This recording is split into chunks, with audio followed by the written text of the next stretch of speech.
Jonathan Rumi here. Welcome, welcome. Good morning. Happy Friday. Oh, wow, it's got an ad there.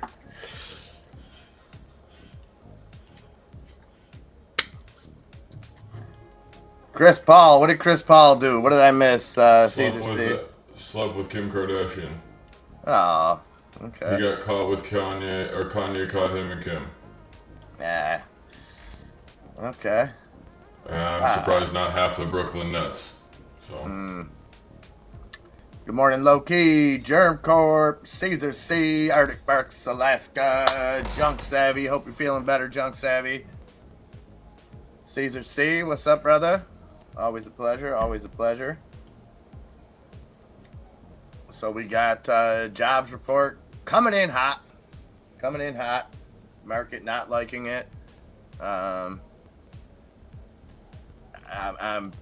I guess the raising wages is the big concern right now. We'll see. I mean, I guess it brings Jay Powell back into play. Oh, look at that. DeSantis and Iger meet to resolve dispute between Disney and the state of Florida. Okay. So we're seeing corporate amends being made everywhere. You have Elon going on romantic rides with Tim Cook. You've got now DeSantis and Iger.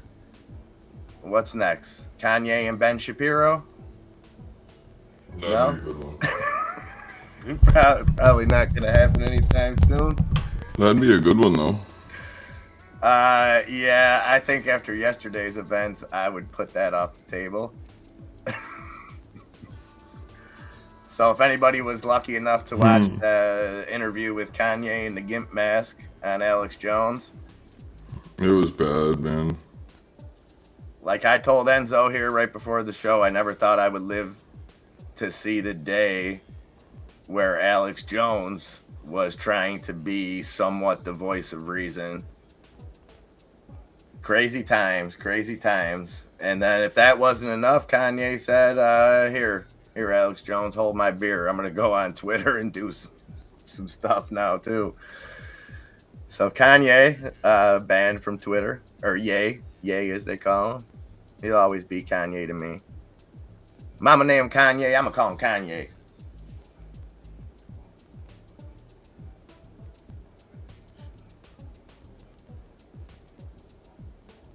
Sharpshooting farm robot can treat 500,000 plants per hour with 95% decrease in chemical sprays.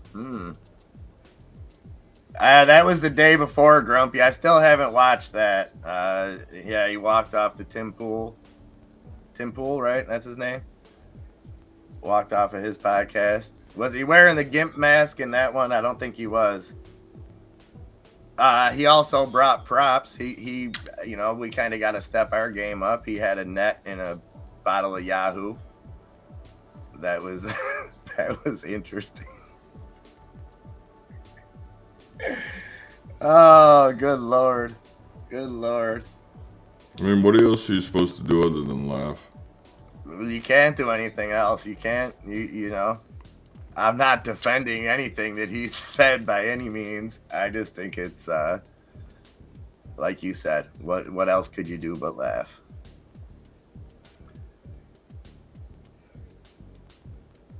Oh, okay. So the mouse finally had enough. Disney Channel to stop broadcasting in Russia from December 14th.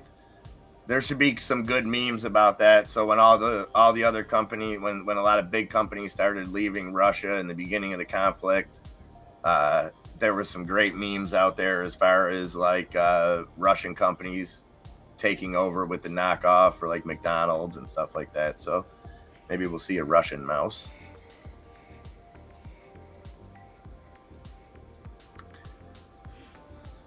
Heidenreich, what's up, Hyde? Good morning. Happy Friday, first Friday of December. Christmas season kicking into high gear. I got a Santa Claus on my shirt. I'm ready to go. Kramer looking perturbed over there. Love to see that. Oh, November non-farm payrolls 260,000.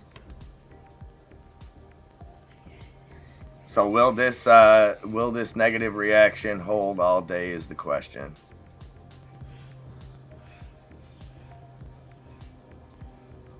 I mean, I think we're gonna probably reach 398 or 395 area. But I did get this move perfect. I bought 400 calls at calls. Excuse me, 400 puts at I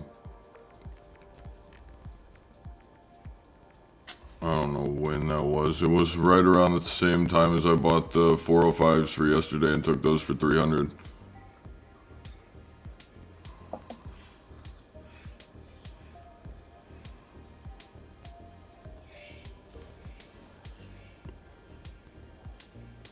Yeah, I bought 403 ones right before the close. 403 for Monday.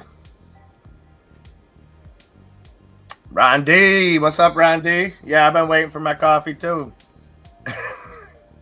Hyde's here though now. Sabrina Bray, what's up, girl? ABXL Anavex says Anavex at 273 phase 28.3 study met primary and key secondary endpoints. Hey, late yesterday is just as good as early this morning.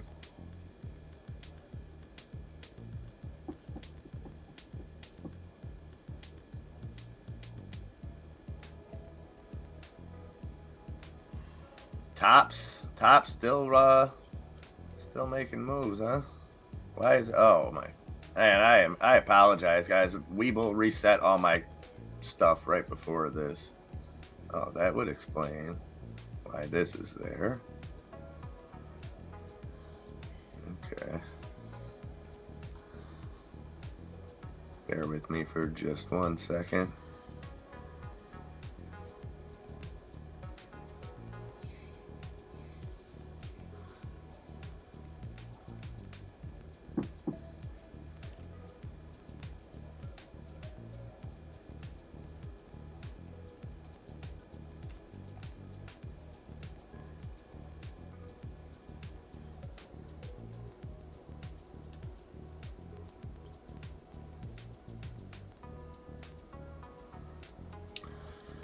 All right. Sorry about that.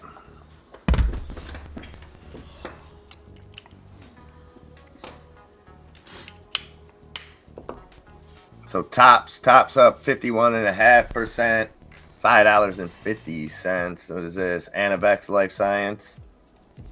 Is that the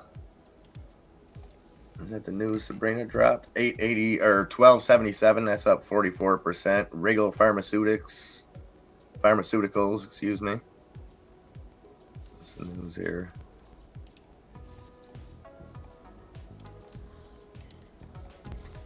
Regal stock soars after FDA approves leukemia treatment.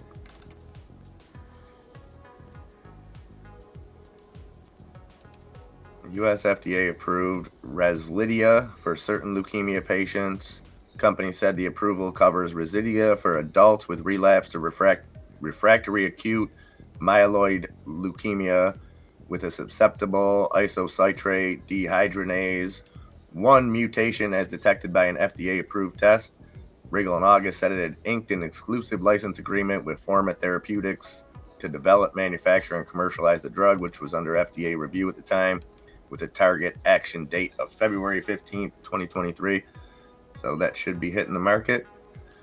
Good for the stock. Good for humanity, possibly.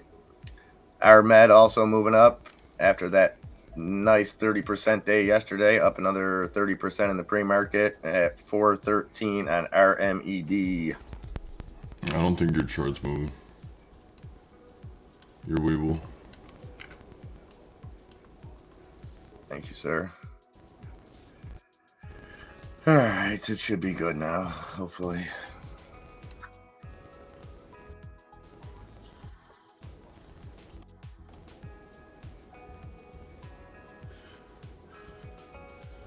All right, what you got eyes on?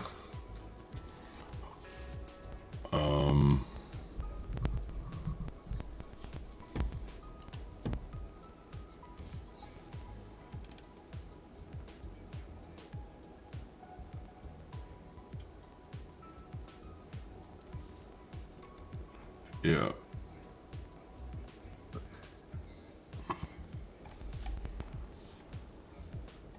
I'm looking at AMC. Why can I hear myself? AMC? I don't know.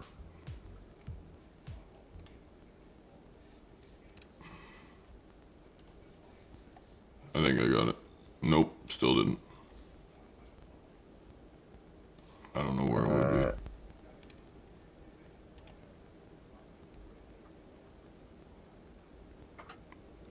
Anyway, I'm looking to the downside of the SPY. It'll probably give you a little kick back towards the top side of 402. I don't think it breaks it. I think we come down somewhere between 398. Your mic's real staticky. I just realized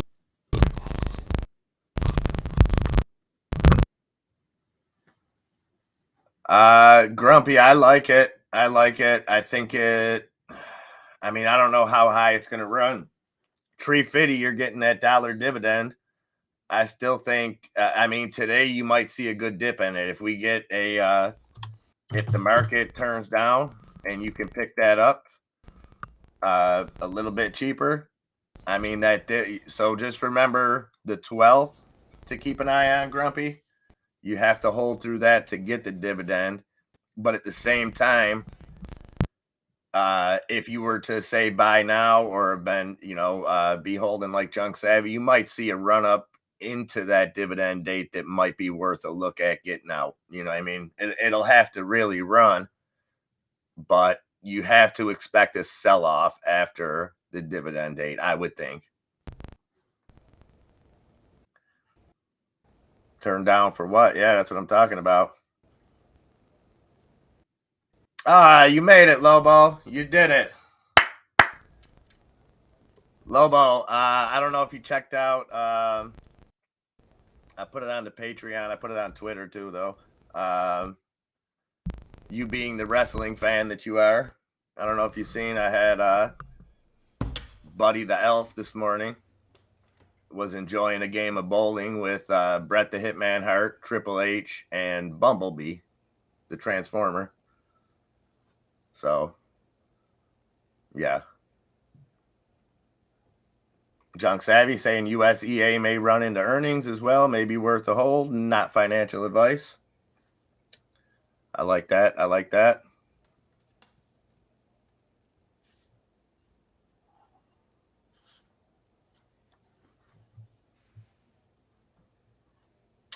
Tesla delivered their first electric semi today to Pepsi, I believe. Tesla getting any movement off that? I know there was a delay. And Junk Savvy, what'd you say Elon said about it? It looks cool.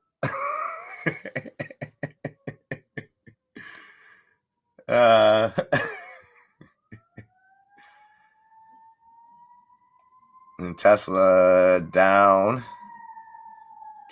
1.77% in the pre-market here. Why? Very strange.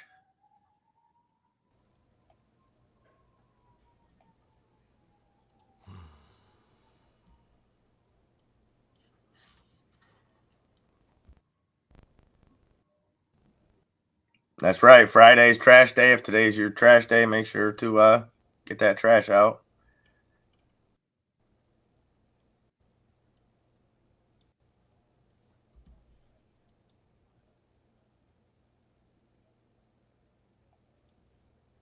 where is it coming from?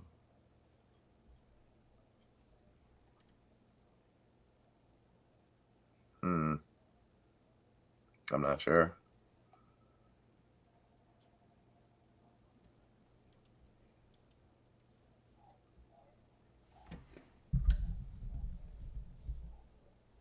Railroad crisis too. I think we talked about this at the end of the day yesterday, but The oops. doesn't. Sorry, we didn't mean it seems like crisis is averted. What's that, buddy? Oops, sorry, we didn't mean it.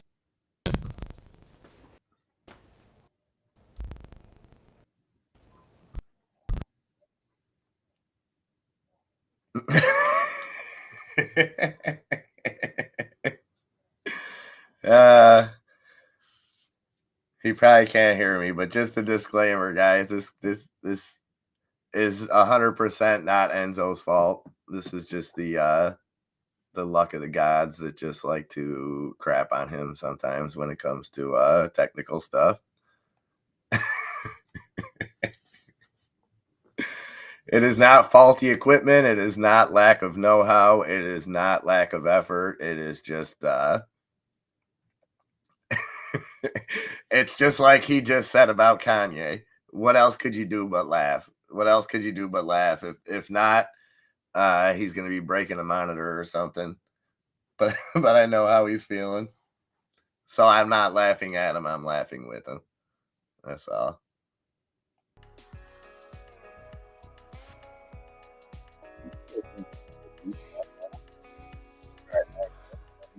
Welcome, guys. You're here with Ray and Enzo.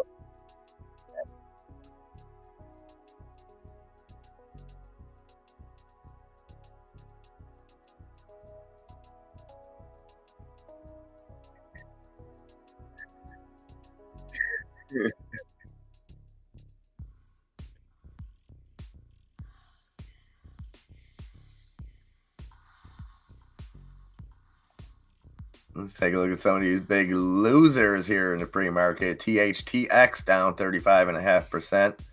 Let's see what happened here.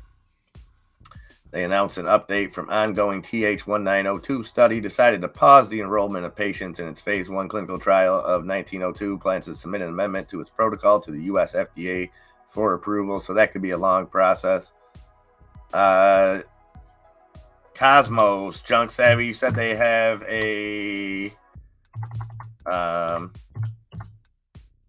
vote today.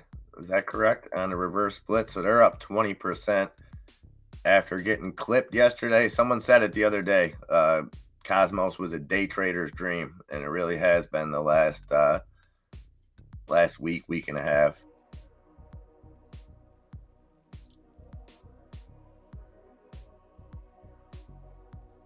And I don't see that. I know there's some reverse split news. I believe it's a vote. The votes today, I think. Yeah, wiggle it, but just a little bit.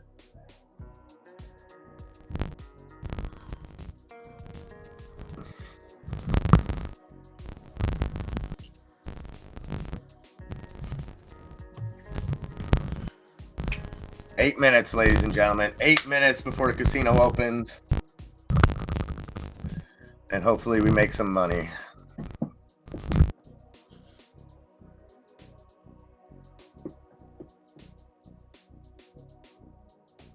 And just to bring this back in, the 5 things they want us to know today. The Senate cleared the rail deal. Senate on Thursday passed legislation to enforce a railroad labor agreement, sending the bill to President Biden for a signing ahead of a strike deadline. The agreement grants rail workers pay raises, one-time payouts, and 1 additional day of paid time off, but it won't guarantee workers paid sick leave, chief among the labor union's concerns after the Senate voted against a separate House-approved resolution to include 7 days of paid sick time in the agreement. Biden had urged quick approval of the agreement in order to avoid the economic impact of a rail worker strike. How will that bode moving forward for Democrats? Or is it going to be put on the Republicans for not approving the 7 days of paid sick time? Jobs report out. Monthly jobs report on Friday morning showed a still hot economy, shirking expectations for a slowdown. The U.S. added 263,000 jobs in November. Dow Jones estimates had forecasted job gains of 200,000 jobs. The unemployment rate held steady at 3. It's always at 3.7%. That's so ridiculous. The report, which is closely watched each month, is in particular focus this time around as the Fed looks to ease up inflation, fighting rate hikes. I love the visual. Markets digest data. You see what these guys are doing here? Those are market guys digesting the data. Great visual, CNBC. SCOTUS takes on student debt. So the Supreme Court said it would hear arguments in a case against Biden's plan to forgive some student debt, reviving hopes for millions of borrowers. A federal appeals court last month issued an injunction on the plan, which would erase up to $20,000 of student debt for many, in response to a challenge by 6 Republican-led states. Oral arguments are set for February, and the plan will remain on hold in the meantime.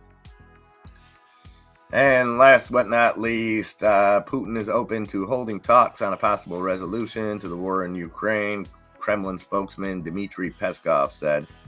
U.S. President Joe Biden said Thursday he would be ready to meet with Putin if Putin was prepared to end the war, but he didn't offer confidence that that would happen soon. So, hey, might be nothing, but at the same time, you can't discount any kind of peace talks, right? Okay, Cosmos board of director meeting now to decide on reverse split. There's a chance they will not, which may send the stock flying. Okay. So we'll keep an eye out for any kind of news on that. Still up 17.5% here right before the open on Cosmos. We got 5 minutes. Oh, did they fire them, Lobo? I hadn't seen that they had fired them. The last I had seen, they were suspended maybe or something like that. I didn't see any firing.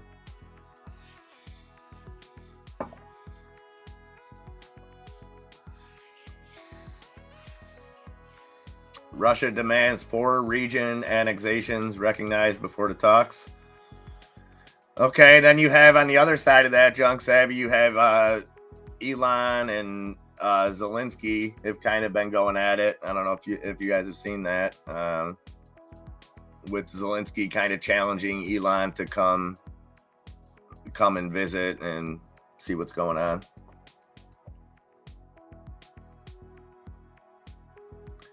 Yeah, but it kicks the can for it. It gives some people false hope for another 2 months, and then maybe they can drag that out. Oh, okay. They've been replaced. Well, you do the crime, you got to do the time, right?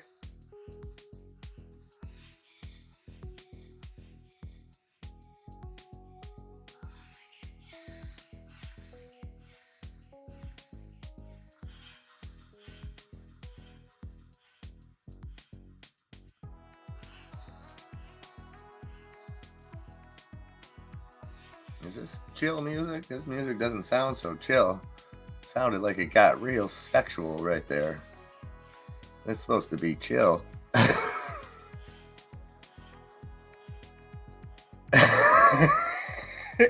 Grumpy. Save that for Rumble, Grumpy. Save that for Rumble. 6 letter bombs sent to embassies and officials believed to be in protest of U.S.-Spain support of Ukraine. Wow. Yeah, that's alarming. That's alarming.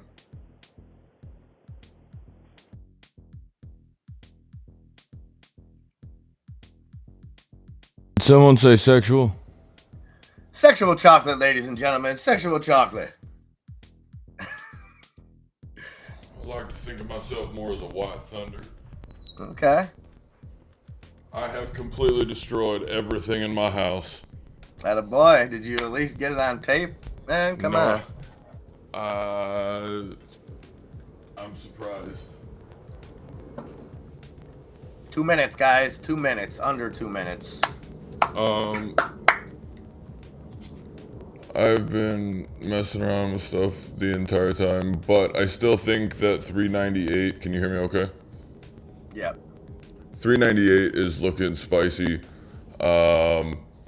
I would not be surprised to see 395, 390 if it really decides to get going. I would really, really like that 393 area. I'd be down with that.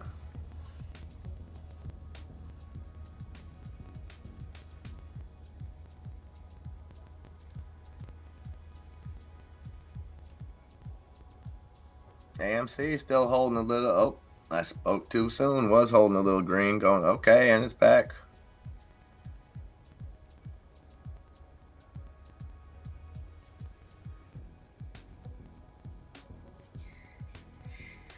Cosmo CEO buying shares like a mofo. Well, that's a strong sign. I mean, it doesn't get much stronger than that, Junk Savvy. We've talked about that. There's a million different reasons why a CEO sells. There's one reason why they buy. All right, under 20 seconds, guys. Again, keep an eye on your own charts. Get that little bit of YouTube delay. And we will be off and running here momentarily. Playing Armed, Martin. Okay. We'll take a look at it as soon as it gets going here. Up 27% going into the bell. And we are off. Good luck, everybody. Let's go. Well, I would love to see both you guys make tendies. Two of my favorites, Martin.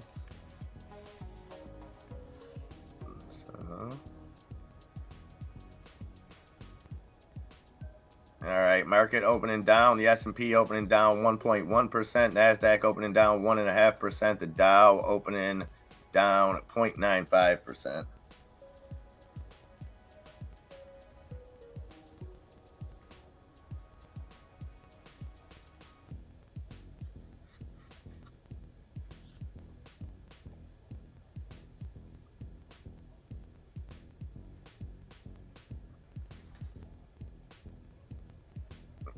Cosmos, a little bit of a dip here at the open, down to 45, 46 cents. We'll watch that push back up.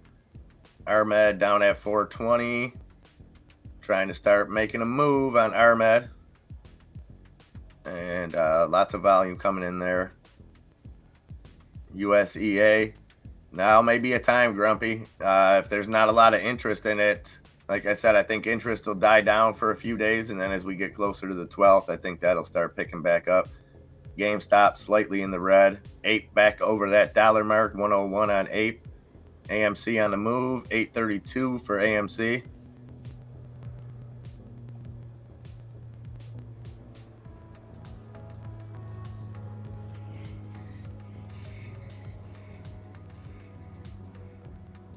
I hear what you're hearing now. Is that not strange? A little bit. I mean, I'm surprised we didn't get caught for that. Well, I don't know. DNA down 7%. Yeah, nice little dip there, 184. I would not be surprised to see Tennis buying that dip. Armed shooting up, Cosmos shooting up. Cosmos through that 48-cent mark, touched 49 cents. Armed up at 432.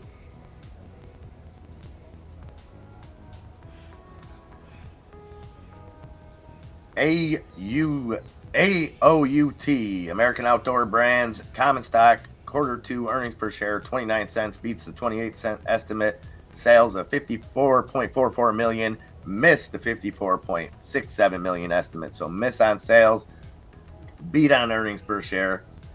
Like to see it. Well, hey, the upside of that, Grumpy, is you'll be doing your part to fight inflation, right? So if you do end up on that unemployment line, you're taking one for the team. Appreciate you, Grump. We'll shuffle it though. We'll shuffle it. I hit the forward button. I'm glad somebody else heard it though, because at first I thought I was just hearing things. Last Kazi standing. What's up, buddy? Oh yeah. Good morning. Good morning. Happy Friday. Hope you and Karen are doing well. And Last Kazi likes to cheat and look at other people's charts. It makes him feel like he knows something. Touche. Well played, Rich. Well played. USEA starting a little pump, 360 on USEA. Armed on a little dip here now, down to 417. DBGI, a little bit of gains, 1.64%.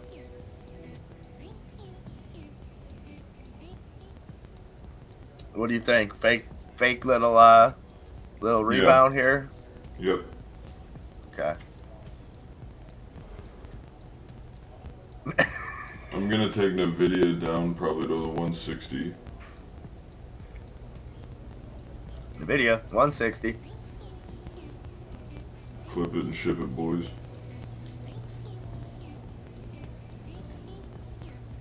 That chair's looking right. I know, I'm sorry. I'm just messing with you. All right, we got Apple down 1.25%. We got Microsoft down 1.5%. Amazon down 0.5%. Tesla down just over 0.5%. So the delivering on that first semi, not making really any moves for it. Nvidia already down 2.25%, 167.40. You said you like Nvidia all the way down to 160, Enzo? Yeah, I would start looking at the 165 area and then continuing to about 152, I believe. I want to see that 166 break.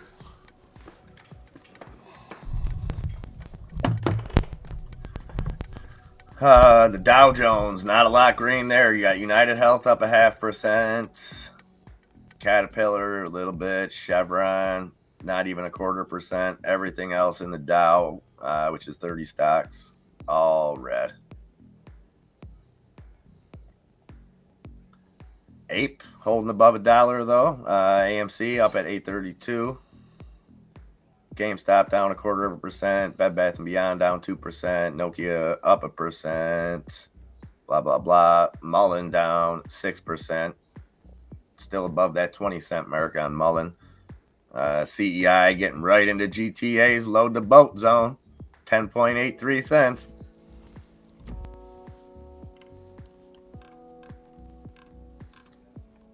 Oh, look at that. Look at that.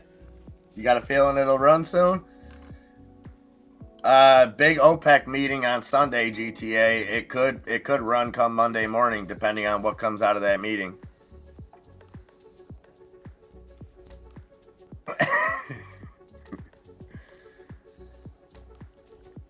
That's a good point. They could be. I don't know. That video was kind of frightening to me. That monkey that was typing on a computer with his mind. I'm not feeling it. I'm not feeling it. Elon said he's going to have one in there at a demo, right? Hellbiz, lots of chatter about a squeeze. Be careful. They have until late January to be in compliance, so a reverse split coming. Yeah, Hellbiz has been kind of all over the place of late.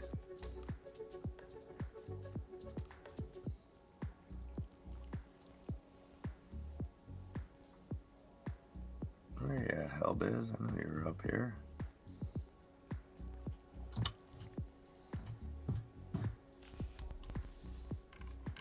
So Hellbiz up 14.5% right now, 24.79 cents.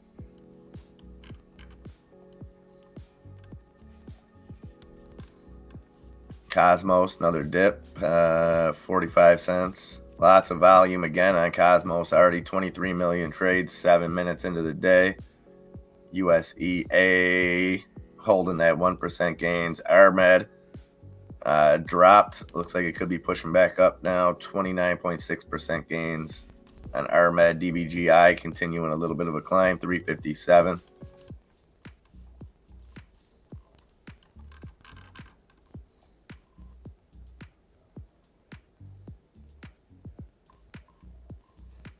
I'm calling downside here on Tesla, NVIDIA, SPY, probably Apple as well. Okay. All right. Grumpy. That's what you call tax harvesting, brother. Tax harvesting. Finally sold your CEI. Bought two at about $3.99 each. Sold them both for 22 cents. Okay. I like where your head's at, Grumpy.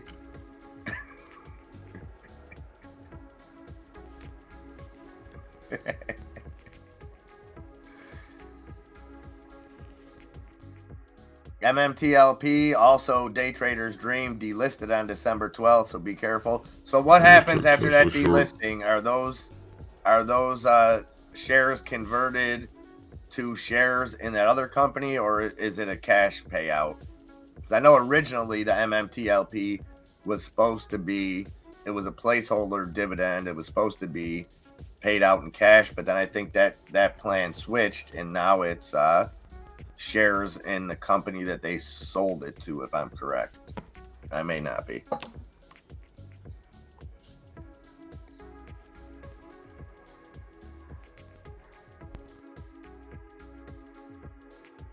Put I just picked up is already up 10%. Nice. So you like more downside from here? Yeah. Yep. Yes, sir. I'm trying to find a good place.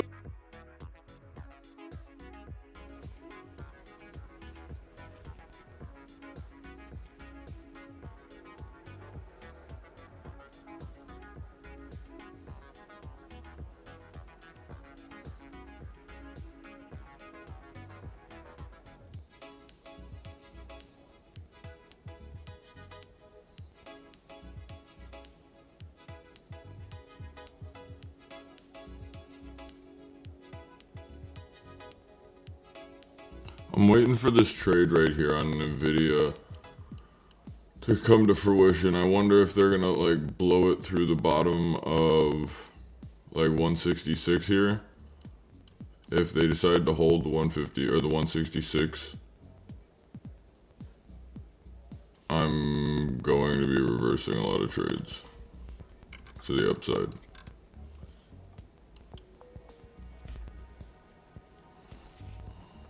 See what you're looking at.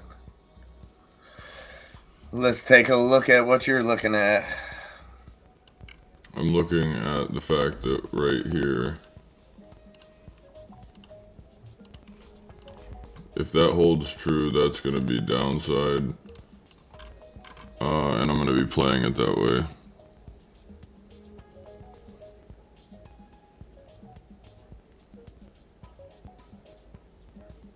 I just went way short.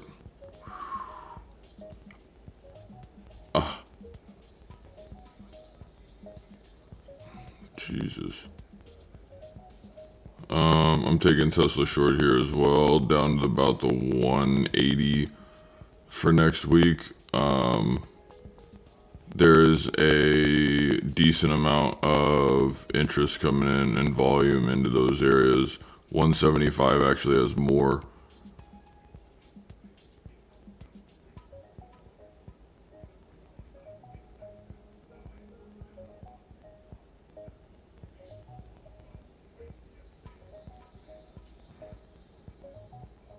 I just took Tesla short as well.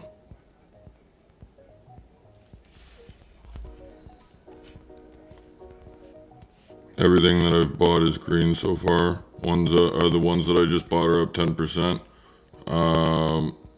Tesla's up a little over 1%. And now we touch the beautiful pieces. Go ahead, NVIDIA. I'm ready.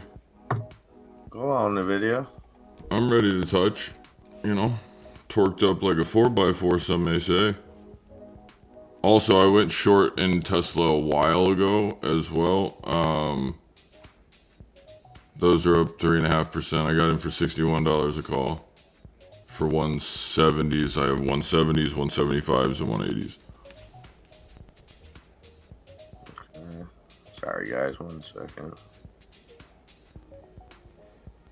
No worries. I'm just looking at the fact that AMC decided to come back through its 200. And I like the SPY trying to tell me that we're going to just hang out over the top of this candle. But, like, that's all cool. And that's just not going to happen.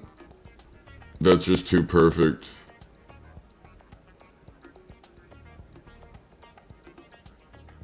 Yeah, there goes NVIDIA through VWAP. Let's see, where's Apple? Apple is getting rejected off the top or the low of the other day. What, 46.77? I'm assuming. Yeah, 46.44. If we decide to break down through this level of support, that was a level of support yesterday. The video, come on down. Price is wrong. Bob Barker it, baby. Armed back down near that $4 mark, fighting around $4. Cosmos at 47 cents. 8 back under $1, still up at 1%.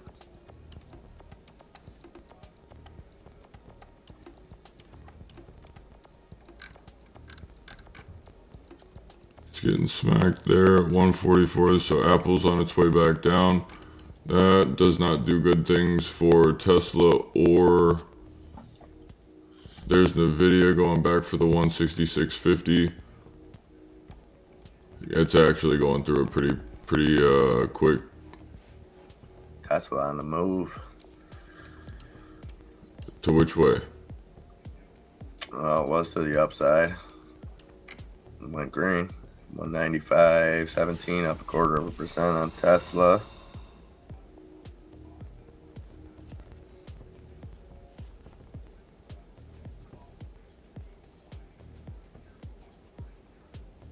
Oh, MIA made it out. Arctic Fox Alaska copped himself 2 Gs. So did GTA. Nice. Hyde, you got a slick 90. 2K, yeah, that's what's up. That's what's up.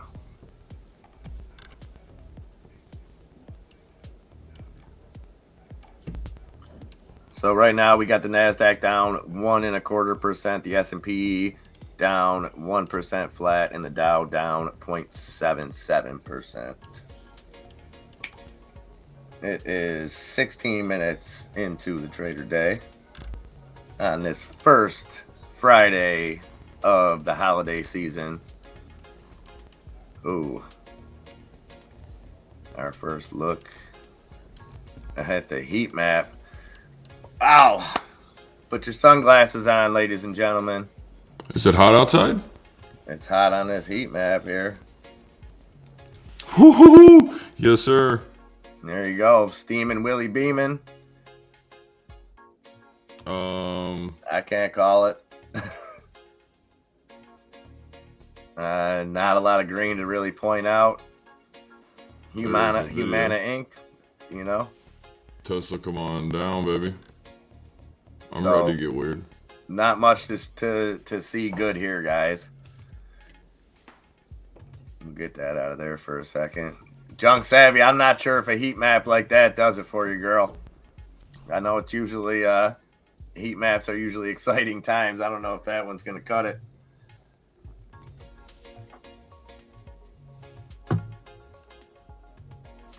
I'm worried about the video holding right here at 165.77. And then 150 or 165.37 as well. If they don't, they're going to the downside right here. There's the 67. Held 37 for a second. Market's coming down. I like the touch right here on the 402 area. I don't have any strength right here under Nvidia, under Apple. Like, there goes Apple to the downside, tracing closer. CVS, I think it was mainly the wage inflation. My take on it is that 14%. this signals for the Fed to keep doing what they're doing. I don't know. I think it contradicts what Jay Powell said the other day. Would be my basic understanding of it.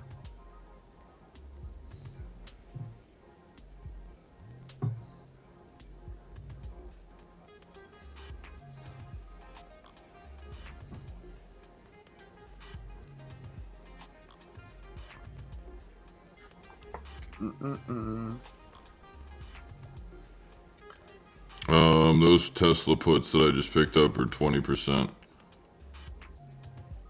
Like you So, told me yesterday, that don't impress me. well, I'm just messing with you. Cut it out. no, Seriously, it's I'm Friday. saying Listen if up. I was watching this trade. No, I don't care either way. If it's a green trade's a green trade to me, but I've just been just like crushing 400% options for a couple of days. I don't like that trend. I don't like playing there goes Apple to the downside, breaking that resistance. There goes Nvidia breaking through as well. Tesla coming to the downside. So that's one more time, just a perfect short in the morning. It's almost like I know what I'm doing. Sometimes. Now, I need Nvidia to stop playing games. Don't give Spy any reason to feel like he's saucy up there, okay? Don't get your man's beat up right now. Thank you. No. That Battletoads is hard as hell, Lobo. Don't let it fool you. Speaking of Battletoads. Your boy out there? I don't know, man. His old lady might have caught him slipping with another toad or something. I don't know.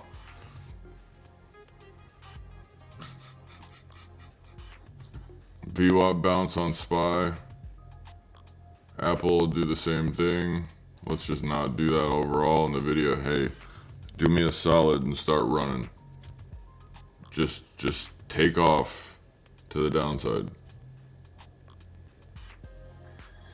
It's already down there. Good amount. 3.3% in the red for Nvidia.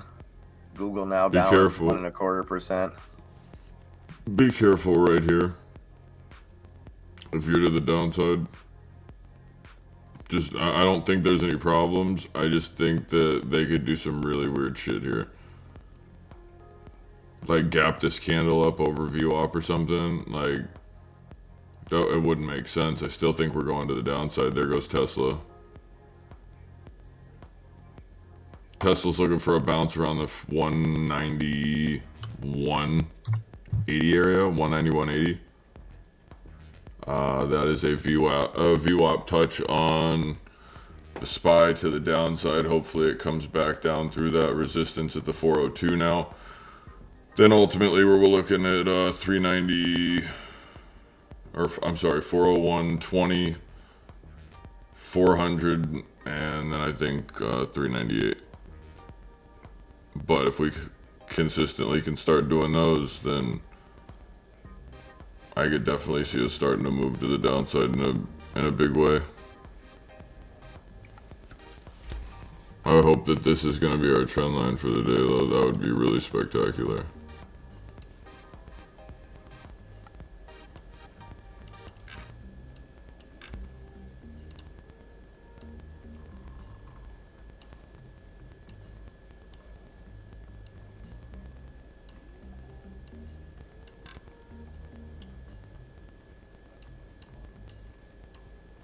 Alex Jones files for Chapter 11 bankruptcy. I mean, he's probably going to have to file for a lot more than that after yesterday. I don't know. Although I can't fault him. Like I said, he was trying to be the voice of reason. Kind of. Armed under that $4 mark, $3.95. Cosmos still holding that 47 cents. We already broke through the 402.59. If we decide to close under that, that's really bad for the Spy.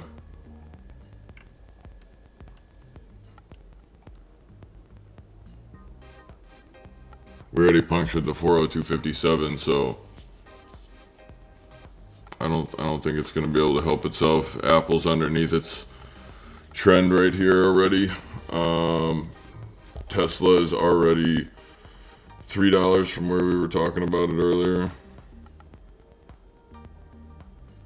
28%. That's a 182 in. It's sitting at 133 at the moment.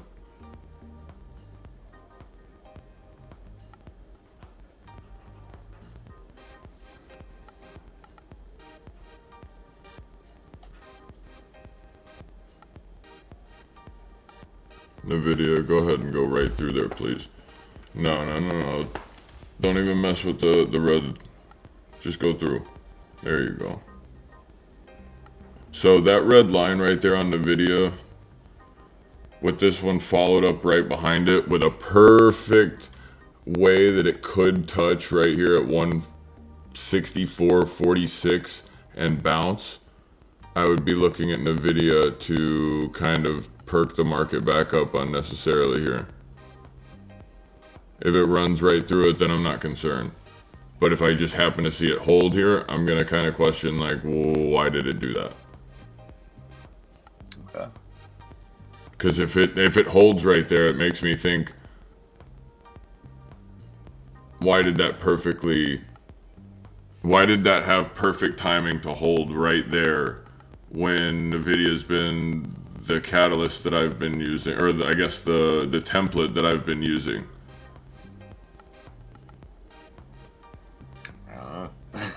But what's going to end up happening is NVIDIA's going to run up here, grab a red candle, and then get rejected, come right back through the... Look, they're trying to show you a breakout on the SPY, I think, a retouch on Apple, and now you're going to see Tesla try to go back to VWAP. However, if the SPY decides to hold over that VWAP, and they can get enough push out of Tesla and Apple and NVIDIA and the little ones like that, I genuinely think that they could get a bounce here, but they have to hold themselves over VWAP and pull the others back. But I think that they're trying to simulate a bounce to people right now. Be patient. Make sure that you know what you're doing before you make that trade, please.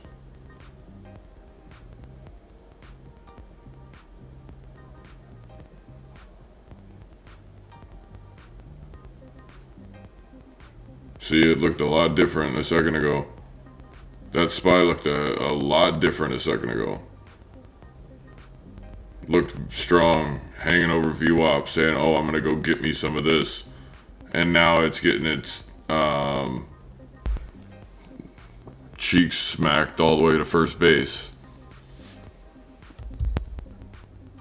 Good job, little Jimmy. Tops, that big run, top ships runner from yesterday, runner from the pre-market, still up 38%, but coming down from those pre-market highs is 633. Armed back at that $4 mark, 4 even on Armed. Cosmos just under 47 cents.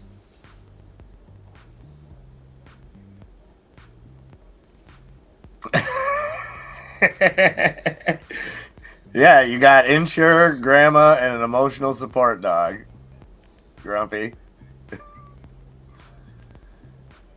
Yeah, that's right, Junk Savvy. 3 well-known crypto billionaires died under mysterious circumstances in the last month. Nothing to see here. Nothing to see here. It's all coincidence, Junk Savvy. Shouldn't have pissed me off. Yeah. Well, he shouldn't have been looking at her like that. I'm just saying. Neo over $13. Nice. Arctic Fox enjoying this Neo run up. Please tell me Netflix not about to just take off.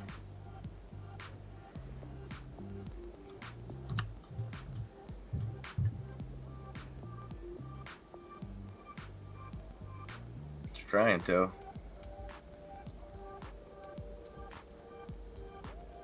So down just 0.43%, 315.70 on Netflix. Uh-oh. Mommy EI. EI, uh-oh.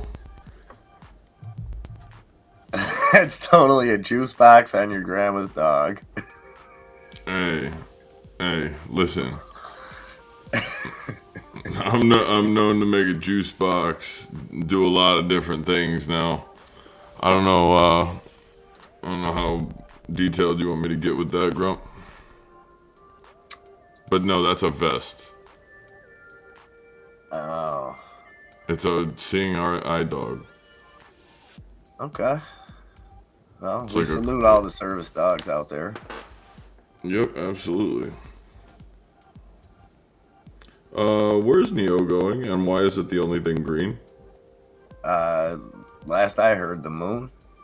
Something like that. 13, 14, up 8.5%. AMC trying to get back over. Or, I'm sorry, Ape trying to get back over $1.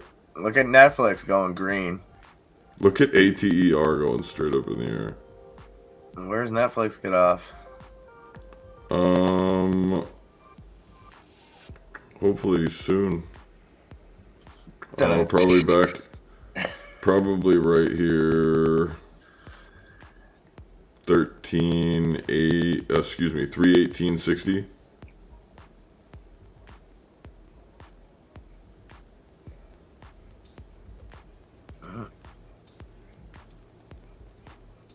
Come on back down, Netflix.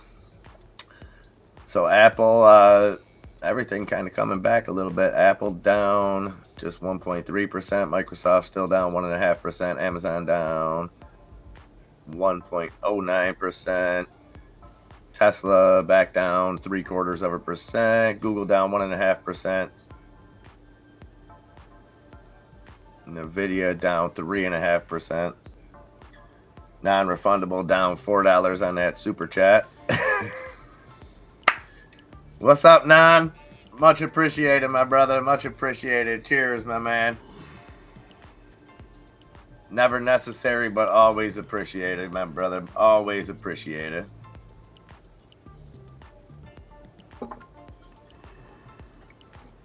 Spies playing games.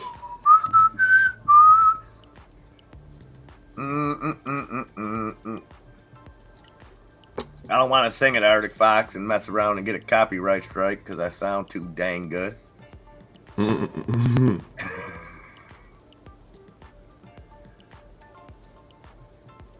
right, little turn upwards. S&P down just 0.94%. Now the Dow down 0.71. NASDAQ still down 1. Where is Peloton going? Where are you running? Oops. If you're not shorting that thing off the 1240 right there, this thing better be halted.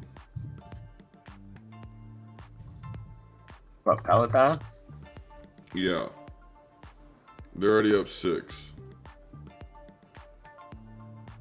Melco is doing the same type of pattern. BFRI is still over $1 and doing the same thing.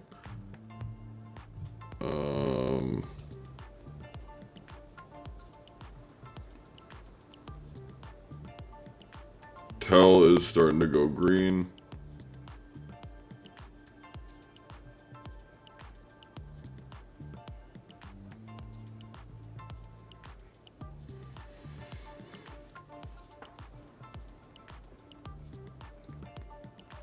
Let's take a fresh look here real quick.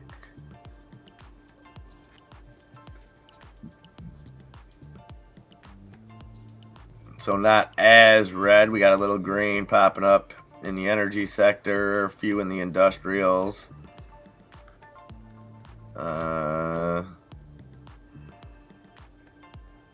Solar green. Banking getting hit hard. Semis getting hit. Tech getting hit. Consumer cyclical getting hit. Communication services hit. Utilities hit. So still not a lot of green. Whoops.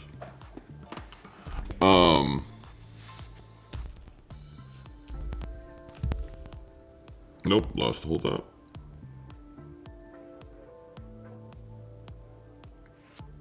What do you see going into Christmas that like we're looking at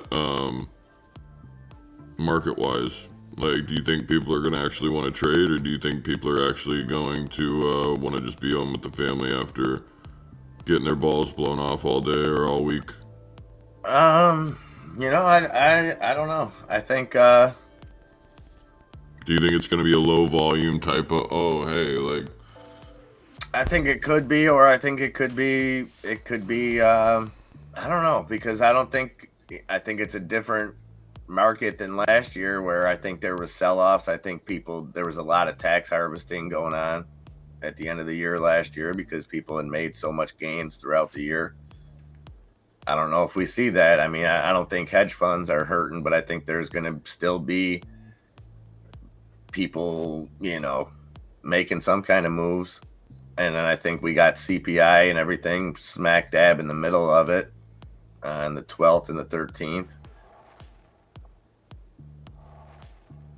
Now, if you listen to experts, they say, this time of the year, growth stocks, speculatory stocks aren't going to be, people won't be throwing money there, that people will be putting money into, it sounds so cliche, but stocks that are making money right now, not stocks that are fully based on future expectations. So, and I mean, when it's all said and done, I think you still have people looking at it.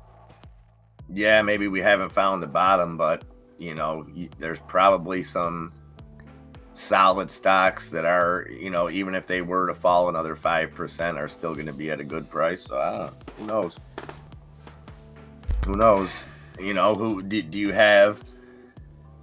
Do you have any people? What does crypto play into it at all?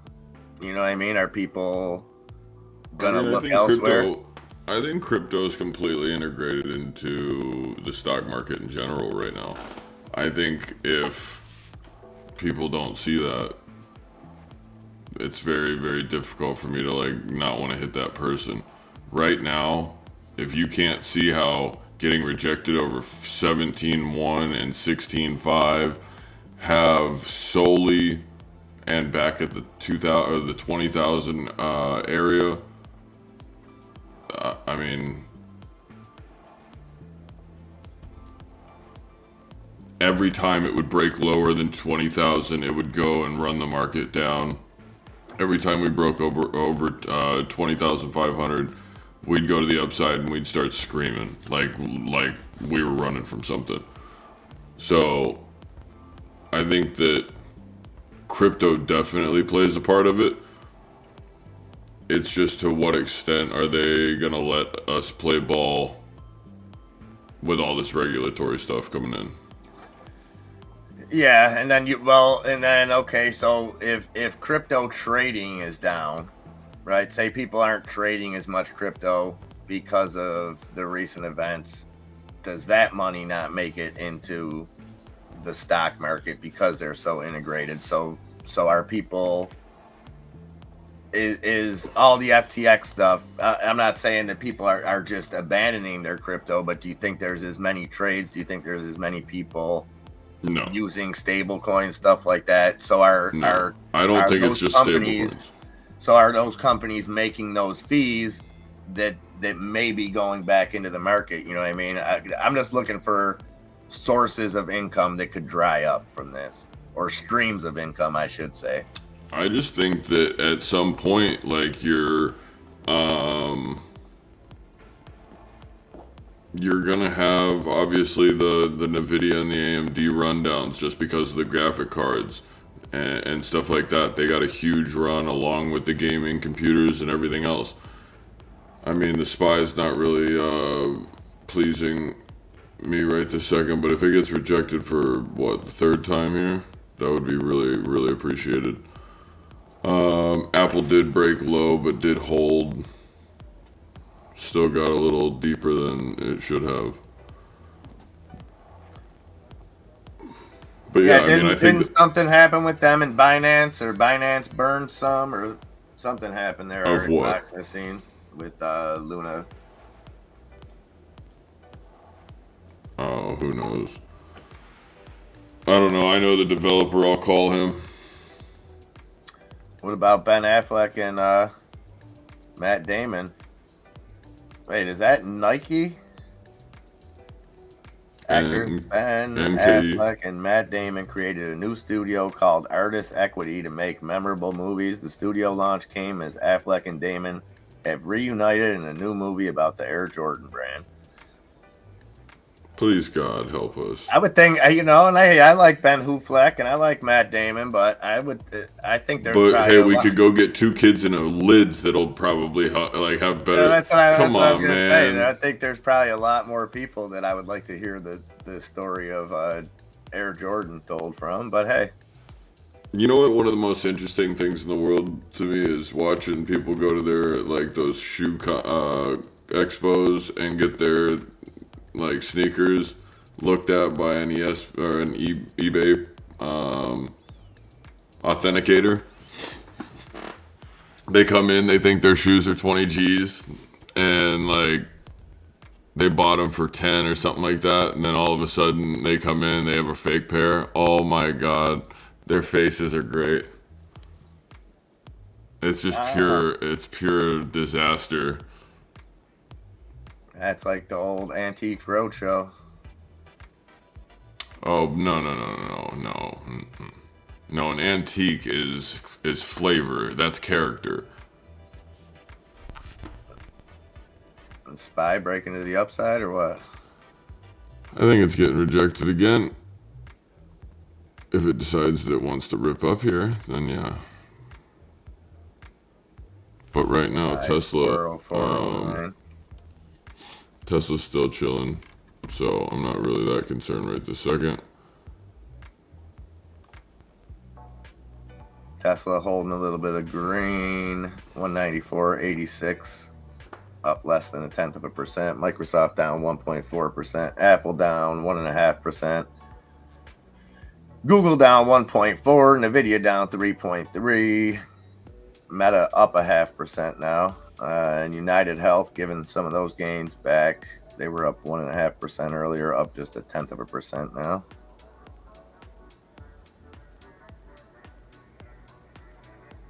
Neo climbing further, 13.22, up almost 10% now on Neo.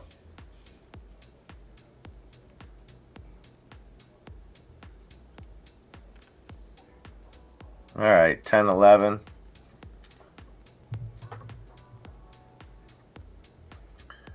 Oh, that's from Nike Inc. in a partnership with Amazon. Okay. Awesome. So that's the Ben Hoofleck and Matt Damon news. Boston Hemp launched THCA, a new hemp strain. THCA is reported to have similar effects as smoking cannabis. The major difference is cannabis is not legal in many states, and THCA is. They found a loophole. I like it.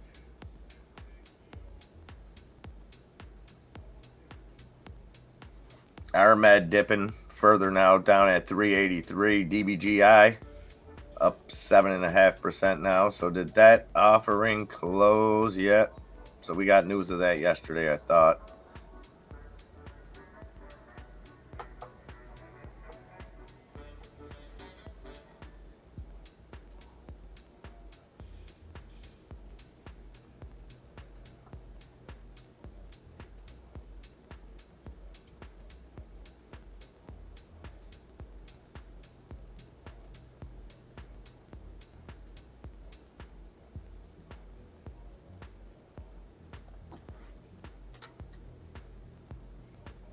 All right, quarter after 12. It's Friday, or quarter after 10, just about. It's Friday. I'm going to take a quick 2 minutes to go let my dogs out. Enzo, be like Jesus and take the wheel, brother. I got you. Market's going up for absolutely no. Well, it might get topped here. Hold on. 195 is what Max Payne was on Monday. Spy, I'm good right there. Thank you. No, I'm good. I promise.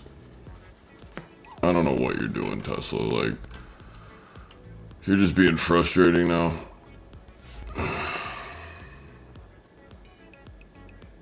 Continue to give me money. I'm taking AMC right here to the upside.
Ouch.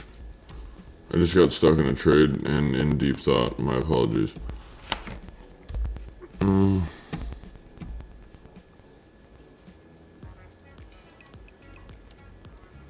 to get you guys.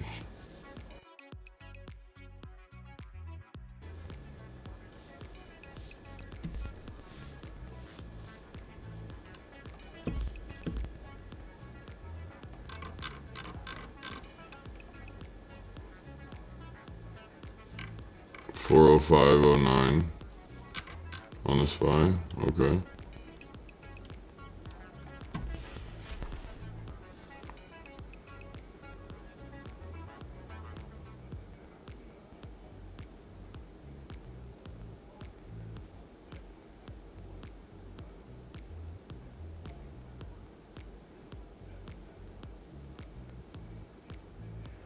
Edward Snowden. Nice.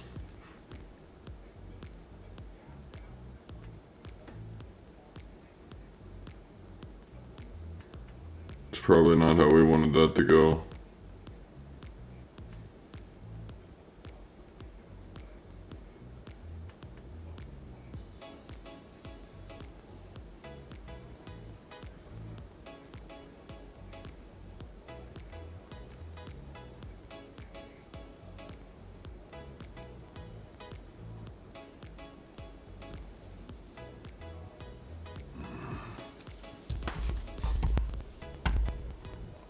I would just like Tesla to stop and turn around right here.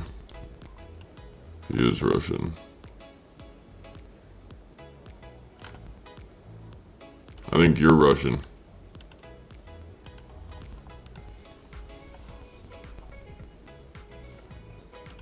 We have a new website, by the way. Forgot about that.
I'm gonna grab a drink real quick.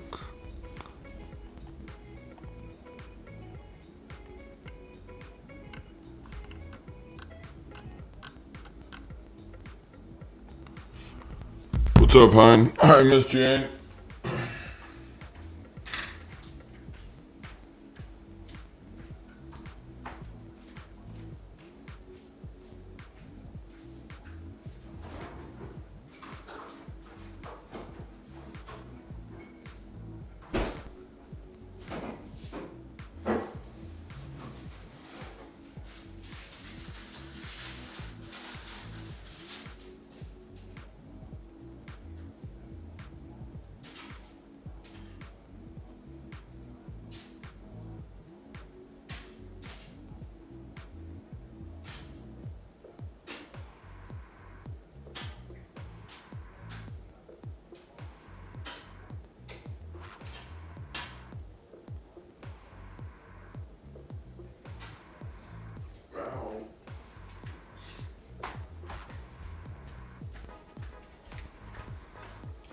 My apologies. Oh.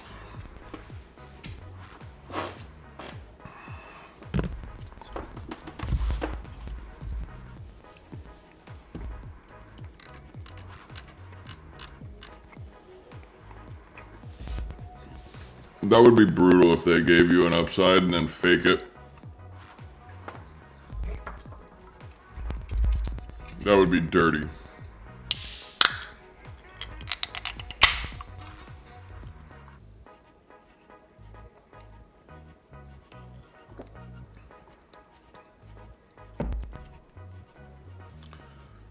Thank you, hon.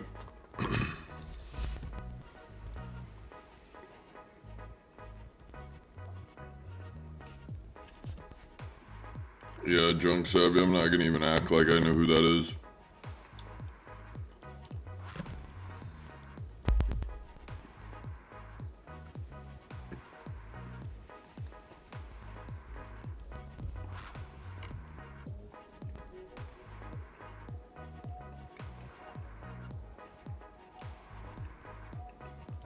And the video still doesn't like the 166.60.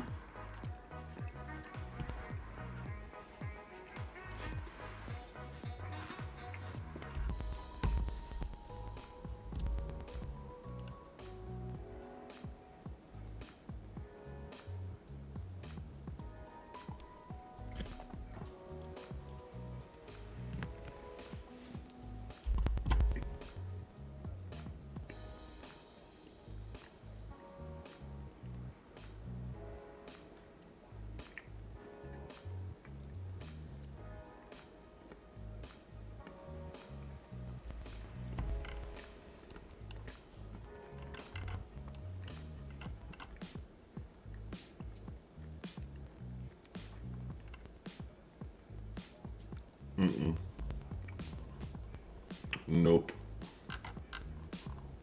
No soup for you. No soup for you.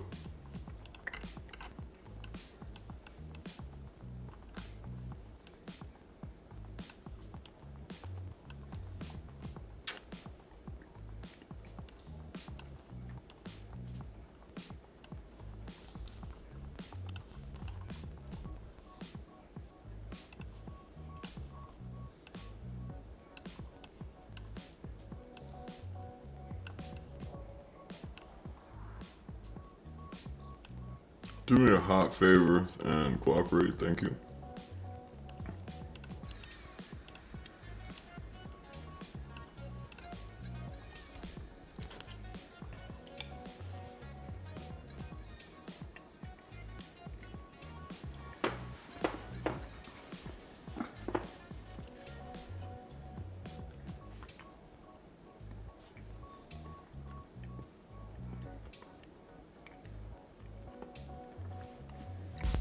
They're doing the booth today.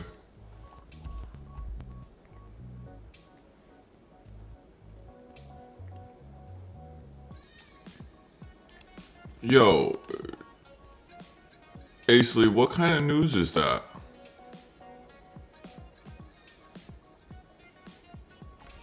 What's up, Jane?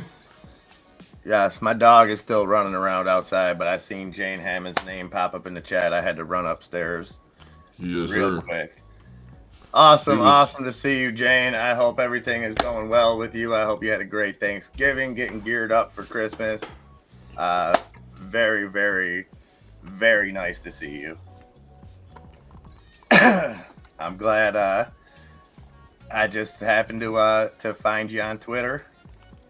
So very, very cool. I'm gonna be back in 1 second though. I gotta let her in. She was making me chase her around, but I had to run up here and show my love, and I will be back in just 2 minutes. As soon as I can get that little dog in. I won't bite. She's getting so long now, man. She used to be easy to catch when she was a puppy. Now Big she makes strides. long strides. All right, I'll be right back.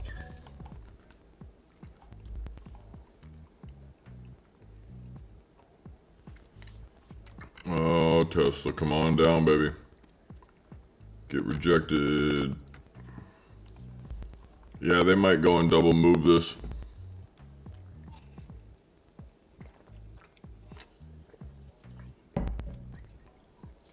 If this continues to come down and it breaks the top of this wick right here on the top of the SPY, first 10-minute candles, And with any type of velocity comes through 403 area at all, I'm going to assume we're going to get VWAP. And I'm going to assume we're going to go and probably retest 402, if not the inside of pre-market. However, if it just decides to rip right here, that's not going to surprise me either. But I think we're just reiterating that we're not worth 404 here. NVIDIA's doing the same thing. Making a really good go at it, but I don't understand it. No rhyme, no reason. Bad information.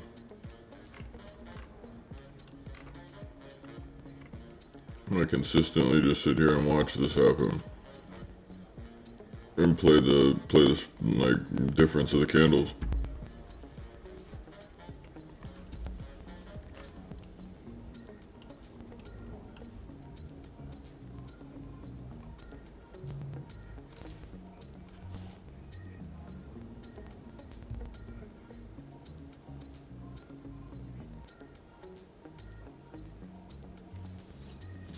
I don't even know what stock that is. Oh.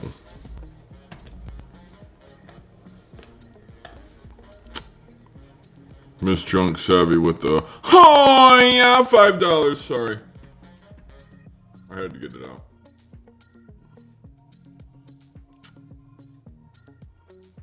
Junk Savvy, that was very sweet of you. Thank you so much. We definitely appreciate that.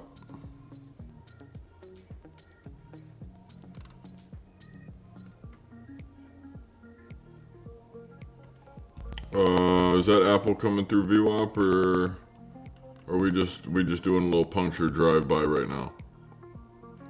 Apple broke down over that high wick of the top of the, first 5-minute candle this morning.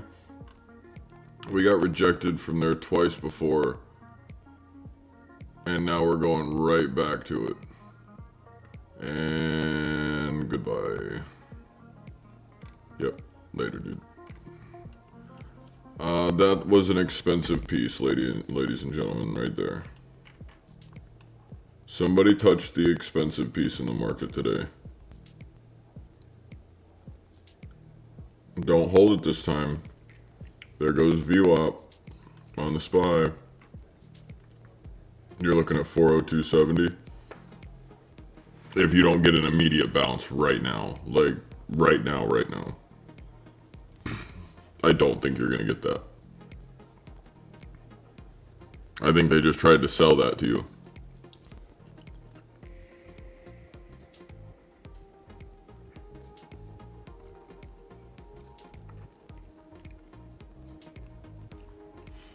Tesla's looking weaker.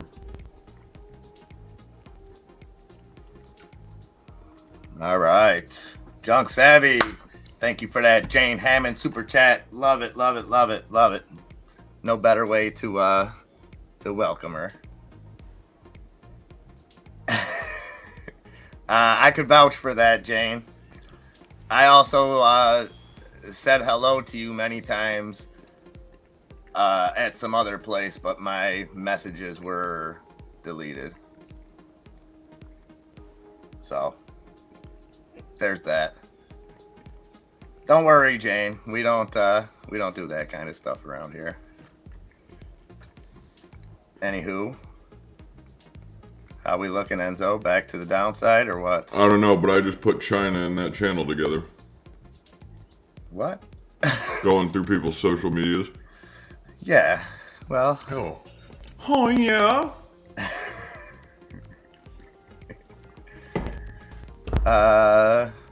So we got the Dow down 0.75%, the S&P getting back to that 1% loss, just under, and the Nasdaq bringing up the caboose down 1.15%. Hey. Junk Savvy is on Ace Lee right now.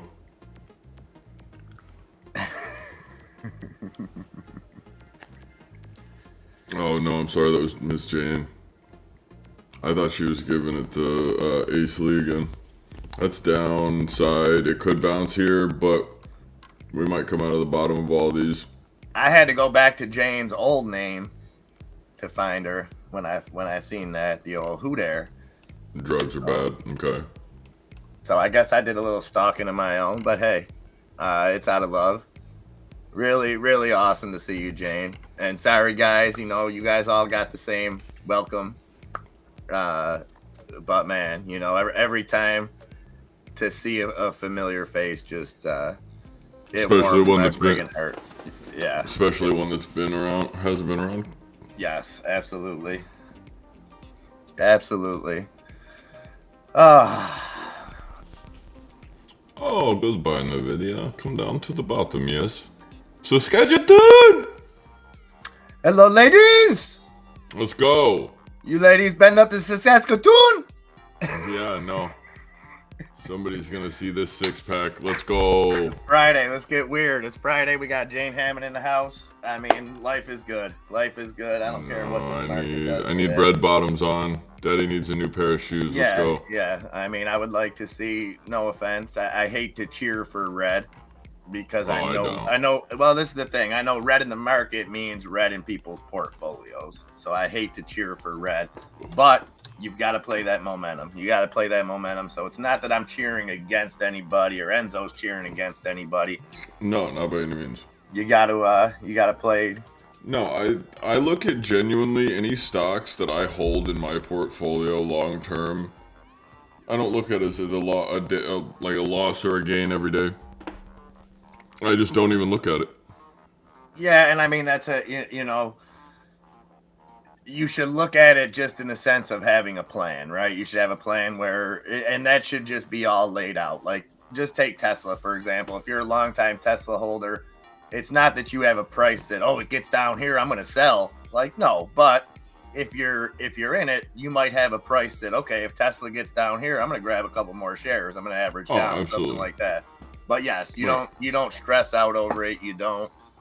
And it's tough. I just assume if I'm buying a decent, like, if I can't go, here's my psychological standpoint on a trade. If I can't go and tell myself in the beginning of what I was doing that this was 100% a good trade, I shouldn't have to worry about it a second time.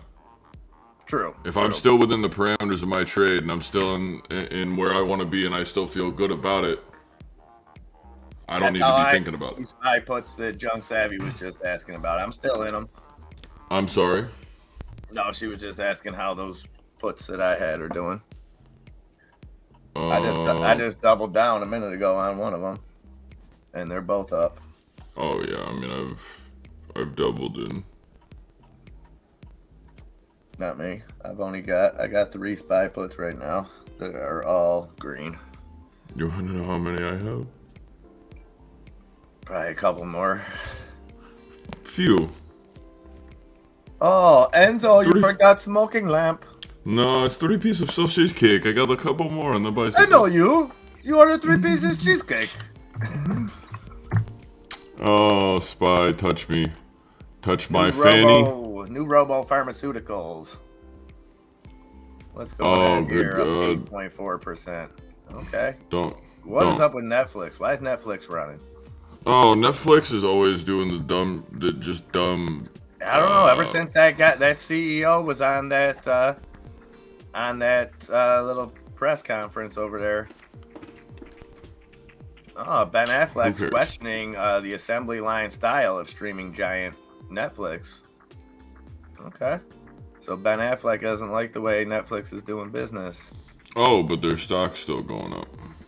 Affleck noted creating quality movies takes time, so studios can't make as many movies. Bro, that man broke Jennifer Garner. He can break anyone.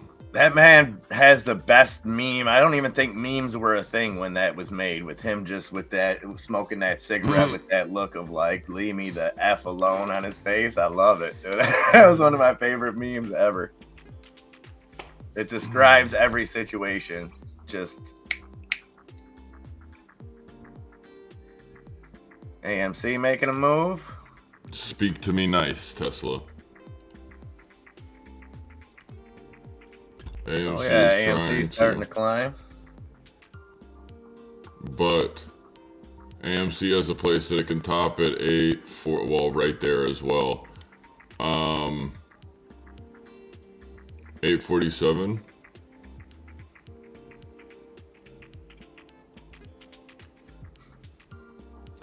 There's Nvidia coming down out of the bottom. Now you're looking here. And we just broke to the downside of that. That's coming down here. Whoo, goodbye! Later, Nvidia. That is dropping dollars. That is dropping dollars at a time. What is? Nvidia.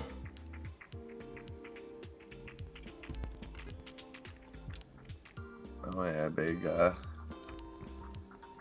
red candle. So you called out Nvidia to 160 this morning. Let's see if we can get down there.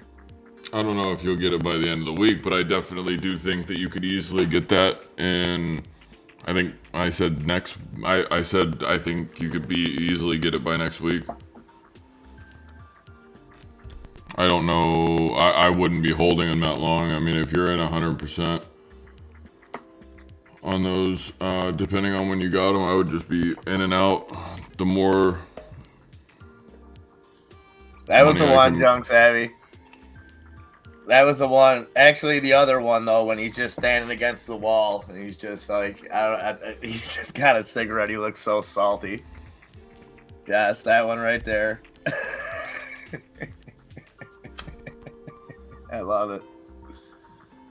Xbox bans almost 5 million accounts, takes other actions against gaming toxicity. That's funny because my Reddit account just got suspended. I just got a message about that. You know what's funny? My Xbox account just got suspended. I mean, I don't know where they draw the line. I've been told some stuff from some kids on Call of Duty just in the last week since I started playing it. There's been sexual innuendo that I never even knew existed, and I'm in my 40s. Guys, kids telling me to stick things in places and do stuff. So I don't know where they draw the line. I don't know who's monitoring this or who's making these decisions, but hey, I'm all for cleaning it up. Yo, Jesus. They do, man. It's toxic. Rumble, here we come. Hey, I'm just. Hey, I mean, I love the COD scene. I just think it's think about what a normal person would think about what happens in a Call of Duty lobby. Dude, you could throw Kanye right in the middle of a Call of Duty lobby and people wouldn't even notice. Everything would just be all good. It would be like, is that you? Friggin' whatever. Thank you. Thank you, Just Do. I don't look a day over 35. I like it. I'll take that. 35, that was my prime. That was right when I laid my seed and made the boy. Is that what we're calling it? Yeah. I christened thee, Flying Wasp. That could be Arctic Fox. I wouldn't doubt it. Some of the propositions that I've heard on there, it smells of it. I'll give you a couple of them. We'll get banned pretty quick. Yeah. I don't know. It's so weird, Arctic Fox. It seems like at any time, Tesla's like through its 200. Chris Hansen can just pop up on the on my screen, like telling me to sit down. It's weird. You don't like people playing bongos on your butt cheeks? Yes, Junk Savvy, the middle one. That is my favorite one. Where's it at? Let me bring it up here. That is definitely my favorite. Hey, Tesla's through its 200. I'm winning. Winning. Hiya. That meme is just that face just says it all right there. Amazing. Oh, hold on, I'm disconnected over here.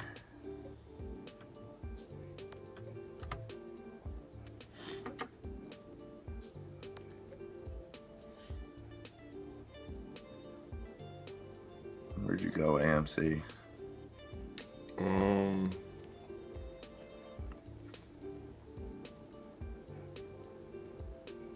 AMC getting a little volume. Almost 15 million trades. We're only an hour and 10 minutes in. Not too shabby.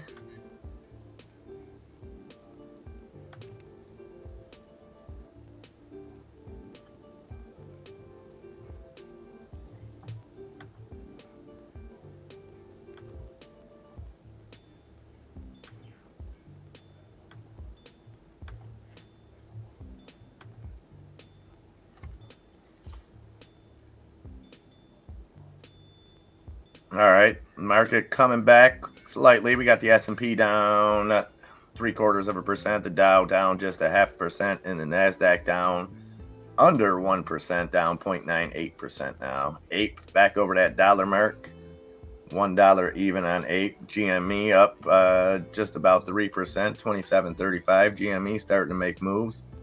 AMC up at 8.44.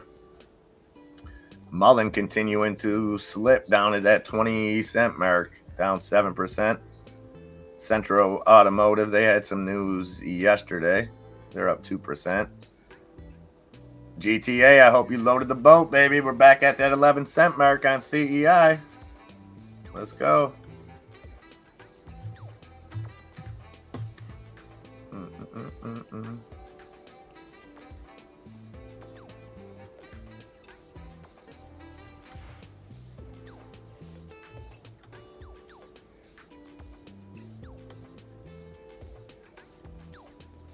I'm long in AMC. Long on AMC? I'm long in the Docker's apartment. Okay. AMC at 836. GME is making a move. Somebody just said that. MicroStrategy.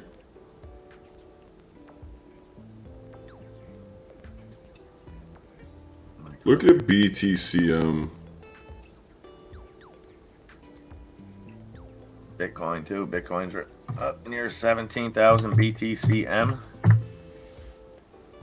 Very odd.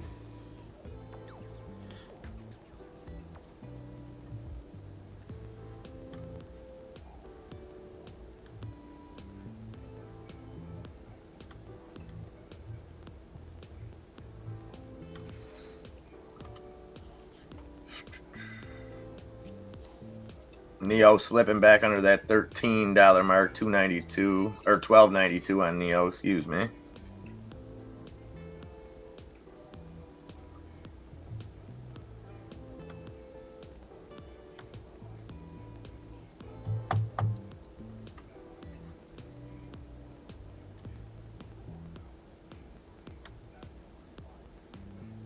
Wimmy just posted up. Wimmy?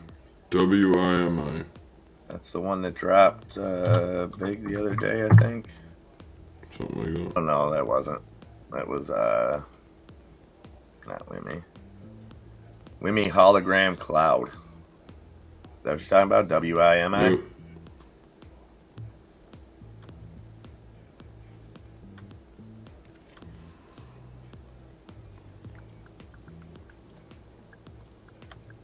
All right. Sorry, guys. I did not have my chat there for a minute. Oh, you're going into the workplace today? Highly invested? Well, be safe out there, man. It's a jungle sometimes. Makes me wonder. Caesar had to do the same thing. Meta's about to go to the upside. I'm going to walk outside very shortly. By the way, I will have another chair for you to look at very, very shortly. Because that one's destroying me.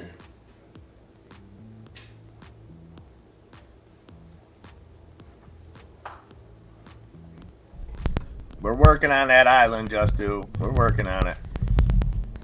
Which island?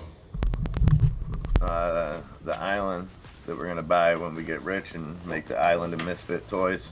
Oh, as long as I can have one of those like air duct systems that they have at the pharmacy, so I can put myself in it. We'll put you right in a bubble, whole bubble. No, not a bubble, dude. I just want like an air tube system, a pneumatic tube. Bubble boy. No, no, thank you. So Meta, looking like Waldo up here, a little bit of green. I You're ain't looking talking like Billy Waldo, Madison. Geraldo, Faldo. Tech, not a lot of green there. Fidelity, a little bit. What else you got down here? Phase Energy up 4.5%. And Solar Edge Technologies. So the sun's shining somewhere.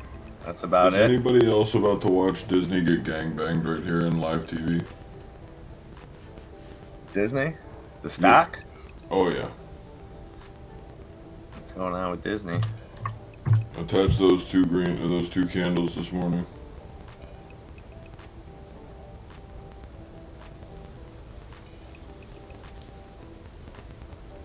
What do you think? It's about to drop back down to 96 something? I think it's about to go 94. Oh, you think it's going to fall right underneath there? I don't think it's going to immediately do it like today, but I think that in the Later, That's Just an Do. ASAP. Have a good day, buddy. Hit us up over the weekend, man. Hit me up. Do some gaming or something. And we'll be watching that soccer game tomorrow morning in the Discord, too. I'll be making There's out that. with Odie Fro live. You and Odie Fro are going to commentate the game. Yeah, Either one of you guys know anything about soccer? I do. Okay. I'm looking Kind forward of to it.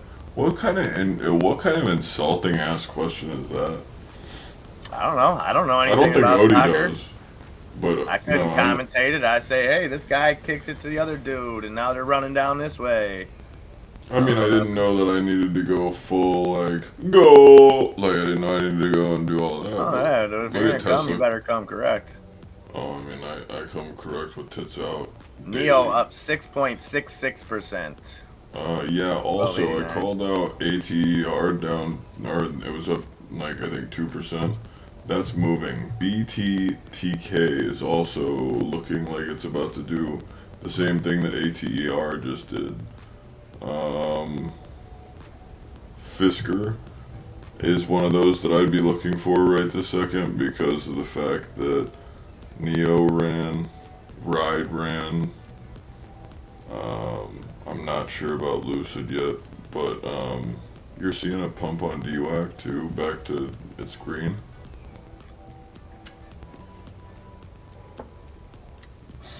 SMAR, Smart Sheet Inc. surged 17.9% to 38.33 after the company reported better than expected Q3 results and issued guidance above estimates. Oh, the old Ivanhoe, i.e. Ivanhoe Electric. Let's see there. Executive Chairman Robert Friedland acquired a total of 422,767 shares at an average price of $9.85 on Ivanhoe Electric.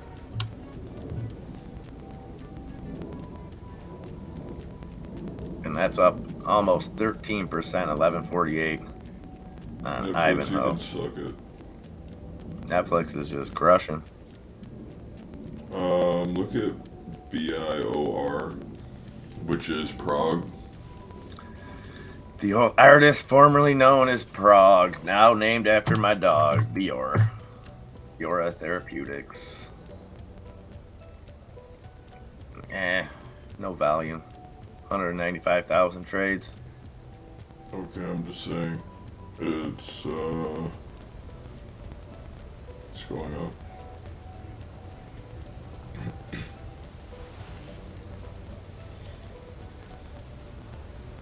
BTCM, look, BTCM up 8%. Finally moved.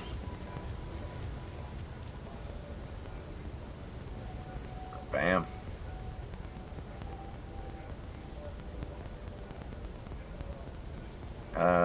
Tesla back red now, 193.38. Apple down 1.4. Nvidia coming back a little bit, still down 3%, Look at cost. 165.96. Cost. Cost is up 3%. No volume, I don't think, but like I'm looking at that and Dave and Buster's and shit like that, and those are all like those really weird ones that move together. Ace Lee asking, how do we invest in nuclear power? Yeah, UEC is uranium. I know that's a Saucy Fredo type play. Uranium Energy, that's down 1.5% today. How is the rest of energy doing? Mixed bag. Hess up 0.75%. Phillips 66 down 0.25%. Valero Energy up 2.5%. Marathon Petroleum down 1%. Devon Energy up 1%. Pioneer up 0.75%. Oxy down 0.1%.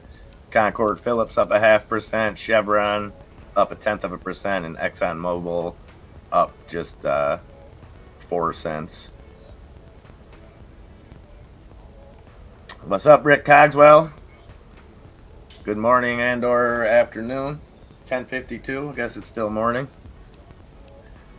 First Friday of December, guys. Break out your advent calendars, your whatever it is you celebrate, and get it going.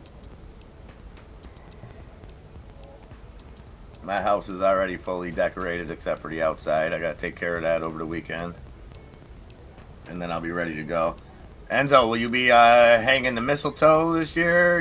Good God, no. You don't decorate palm trees down there? Santa with some sunglasses on, something like that? No, I let Katie do it.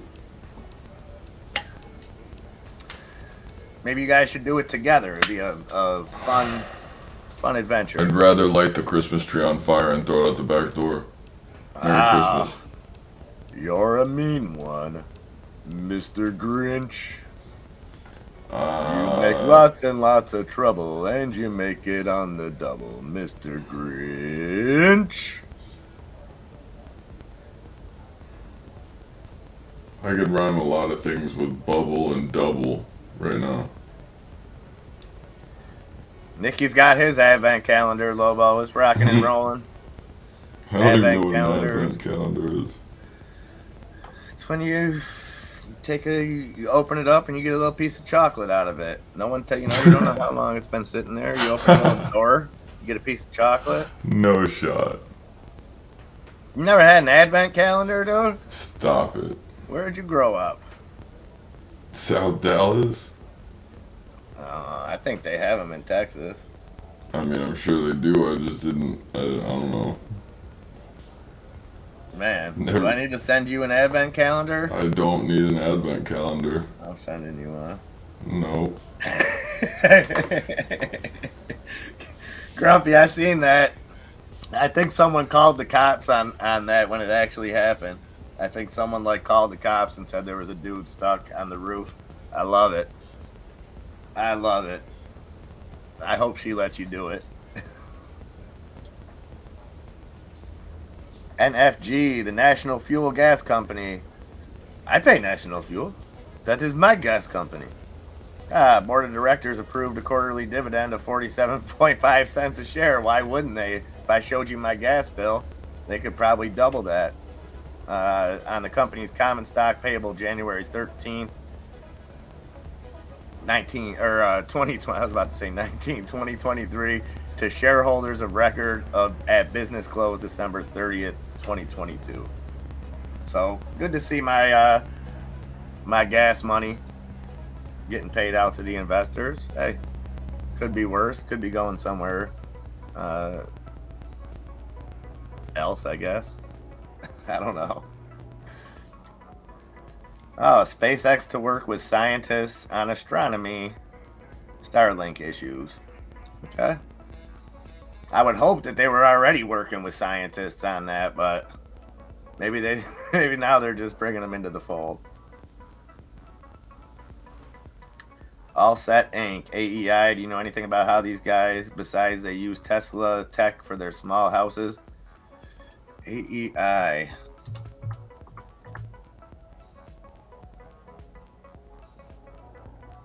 Let me add it to. I don't know anything about it, Hyde, but let me. I want to add it to the watch list.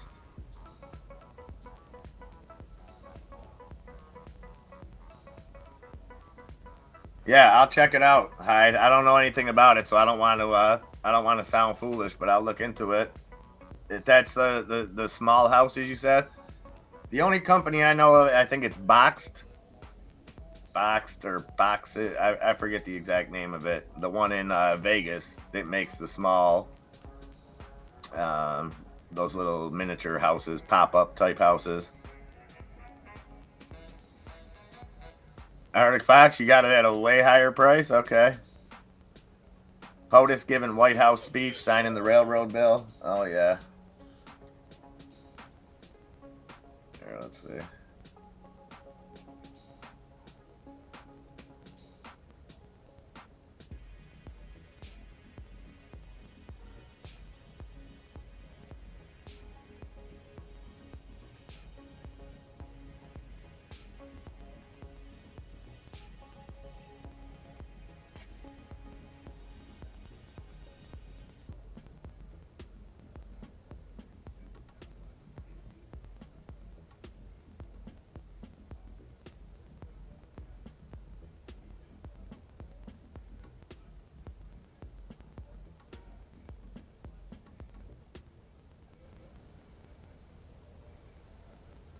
.7%.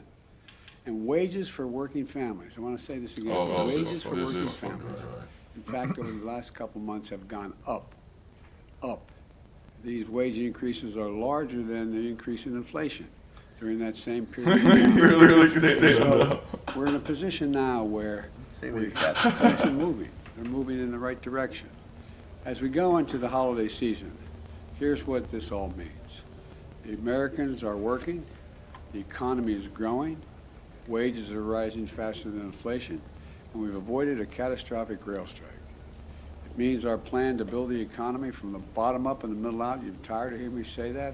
But it's working. The wealthy are still doing very well while the middle class and the poor are having a shot.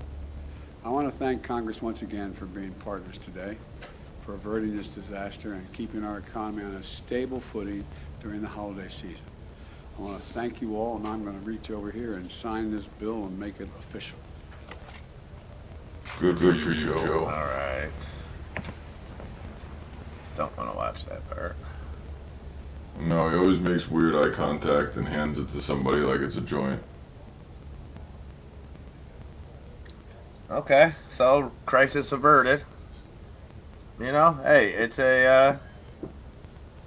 Oh, thank God Joe is here to save the day.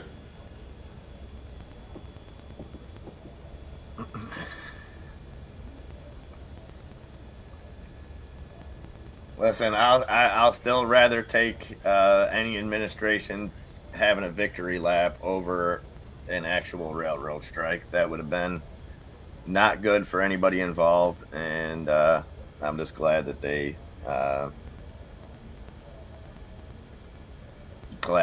were able to take care of it. Now, I that doesn't mean 100% that I'm saying it's great for the workers. I don't know that end of it. It's not my union, so.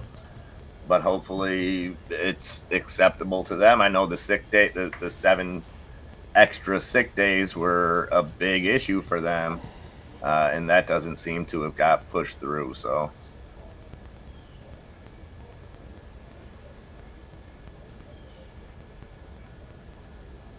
we'll see if the market likes it. Pretty much right where we were. NASDAQ down 1.07%, S&P down 0.84%, the Dow down 0.57%.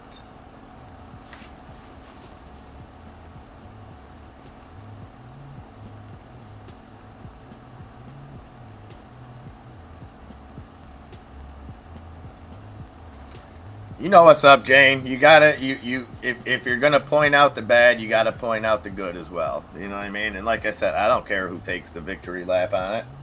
I mean, I hope, like I said, I hope the workers are, you know, that they're okay with it. But that's not my, you know.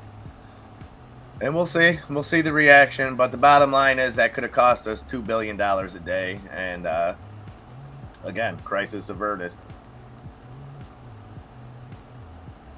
So you can buy those houses and then like add on to them. That's kind of cool. That's kind of cool, you know. So low key, like I said, the only ones that I seen, I watched a little thing. I think it was either on like a tech channel or it might have even been on a financial channel, but it was just like a tour of the inside of the factory in Vegas and kind of just showed how they're assembled, how they're made. I thought it was really cool. And it was something that I never even considered, especially being up here. I should have considered it because I've had friends that, and my sister, as a matter of fact, that built their own house. And sure, there's a sweet spot if you're able to start building in the spring and you can get it done within 6 months or something. You can have it done without weather being an issue. But most times it drags into winter. Now you've got lumber and stuff that sits out in the damp and things like that. There's all kinds of issues that arise. That was what really impressed me with that, was how it's all made inside there, so there's no weather effects of it. So I thought that was kind of cool.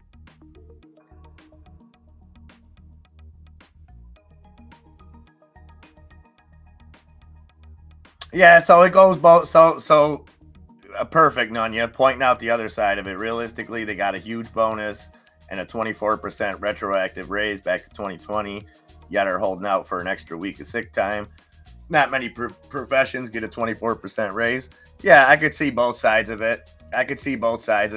Now, again, I'll claim a bit of ignorance on it, just in the sense, Nunya, that I don't know the scheduling on railroads, things like that, where the importance of sick days, the importance of not being able to take them, things like that. So, you know, again, these are issues that, hey, in negotiations, there has to be a little give and take. And again, I don't claim to know which side was better. For me, as just an outside looking in, I'm just happy that it got avoided. I'm happy that it'll continue to be business as usual.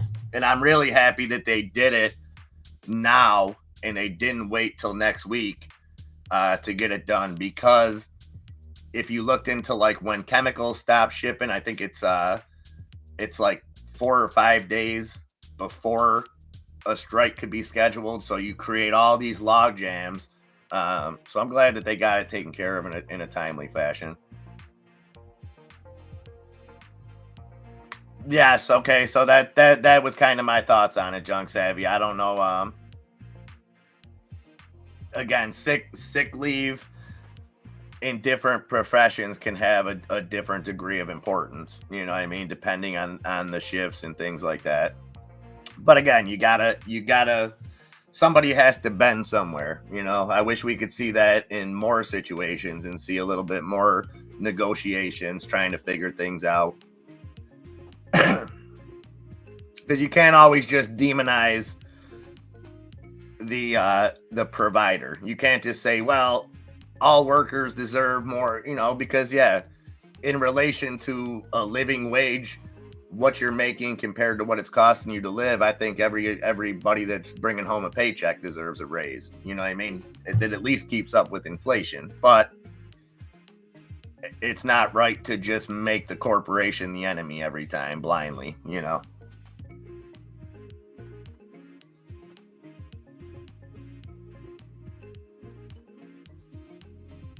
Yeah, like we get them worked on, but I still have to think, Junk Savvy, like if you drive through like a new development and stuff, just all those, and again, I'm not a construction guy either.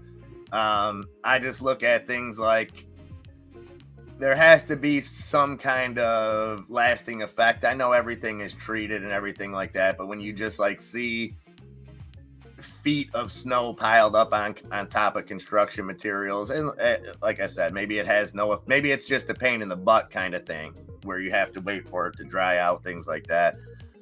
Or maybe it's just a Western New York thing where you just, you know, because you see people putting on roofs in the middle of the winter. If we get a few dry days in a row, you'll see, and especially now, all contractors are so backed up that you know, they'll work anytime they can.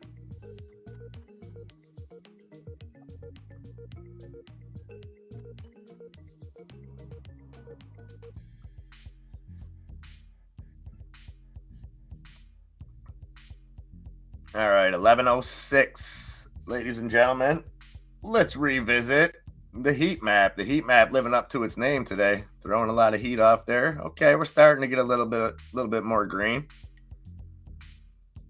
You got energy picking up, basic materials picking up a little bit. Lower half of consumer defensive, which is household products, tobacco up. Recession must be on its way. Then you got Meta up here in the communication services. And again, when you get with Meta, Apple, Microsoft, Amazon, very tough to put them into one category. You know what I mean? Because in all reality, Apple covers tech, communications, consumer cyclical. Same thing with Amazon, same thing with Google. So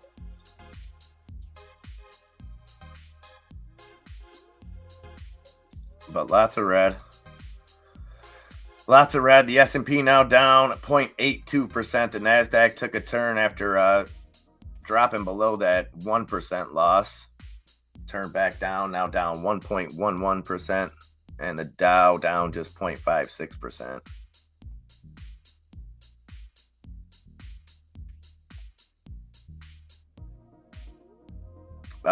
GE too. GE, we got some news. Was that yesterday? When they will be spinning off their healthcare division. So the board approved the previously announced spinoff of its healthcare business, GE Healthcare Holding. Before such a spin-off, GE Healthcare will likely be converted into a corporation and renamed GE Healthcare Technologies. The company will likely begin trading on NASDAQ on January 4th, 2023 under the ticker GEHC.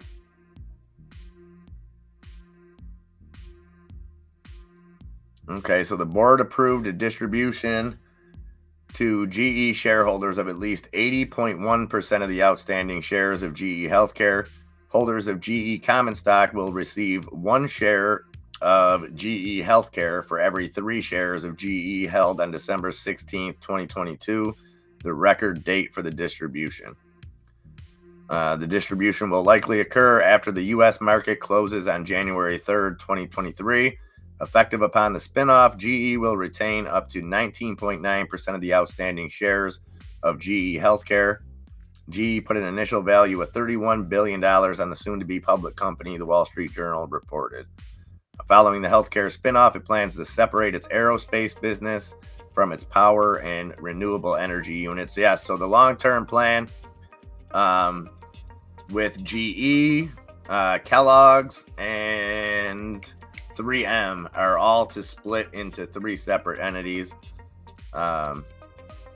GE Healthcare, which makes MRI machines and other medical equipment, has about $18 billion in annual revenue compared with GE's $74.2 billion.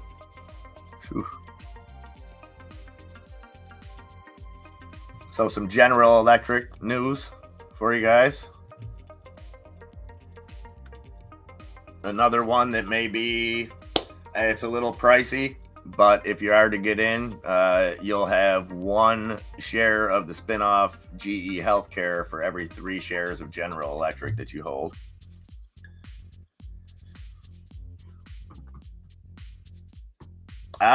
You don't want the lumber dry. Okay, well, see, that shows how much I know.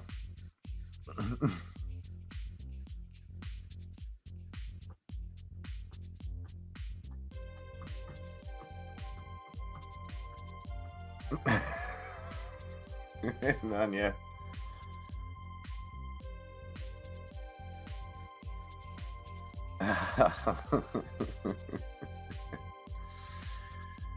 All right, guys, 10 after 11. I'm joined here today with the chair.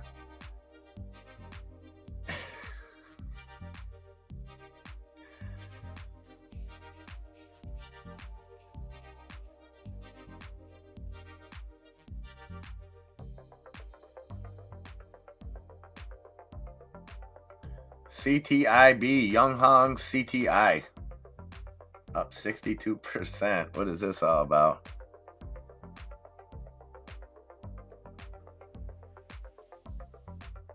Don't know nothing about it. Don't know nothing. And tops still up there. 456. So a long way from that 633 this morning. Aramed as well. Aramed started pumping and just ran out of steam there. 370 now on RMED. Cosmos back up over that 48-cent mark. Just about 60 million trades there.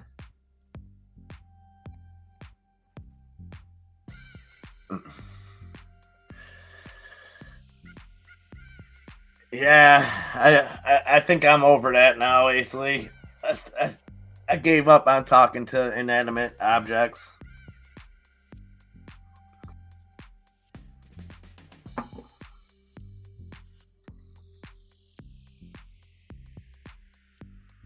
He'll be back when we least expect it.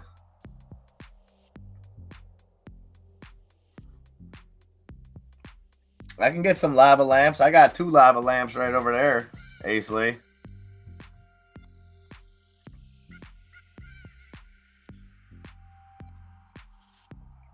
Yeah, Nunya, there's something going on with that. It's very strange, too. Every time that it gets exposed, all of a sudden, Enzo's got a thing, and we're left with the chair. And no one's got OTC. I don't know. I'm not going to go as far as to say that there's foul play involved, but let's see what I got.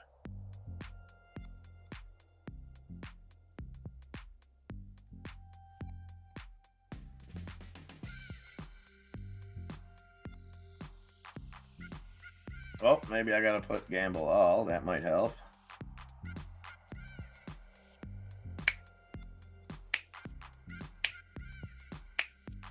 It looks like Milady's got all of hers.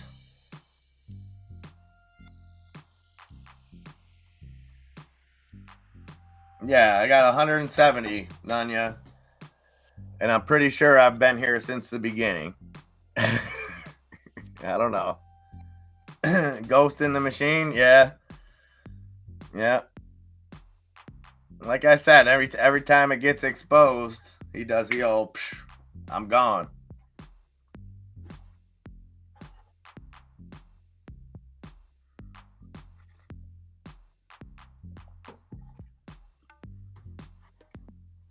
See, my homegirl Jane's got almost as much as you already, Nunya. I'm not sure.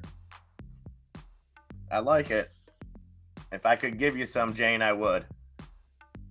We're still ironing out some kinks over here. Crypto for us all. What's up, buddy? What's up, buddy? I haven't seen you since that. I don't think I've seen you since that Raiders walk-off win a couple weeks ago.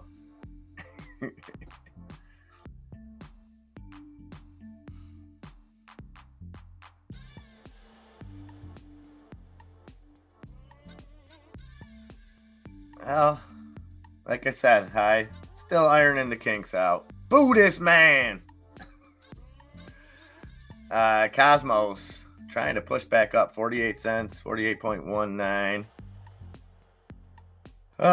United Health holding a little bit of green. Meta coming back down.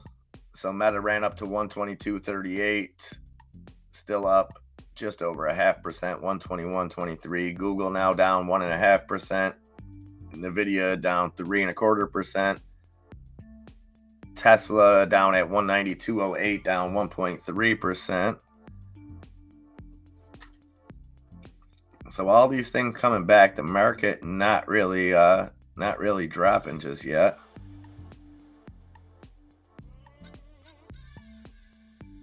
In the Dow, this is all 30 stocks in the Dow right here. And just look at that sea of red. You got Dow Inc. up 0.5%, Coca-Cola up 0.36%, Disney clinging on to a little bit of gains, up about 0.1%, 3M the same, Procter & Gamble up just over 0.5%, Boeing up 0.33%, and Honeywell up 0.25%. And the other 24 all red.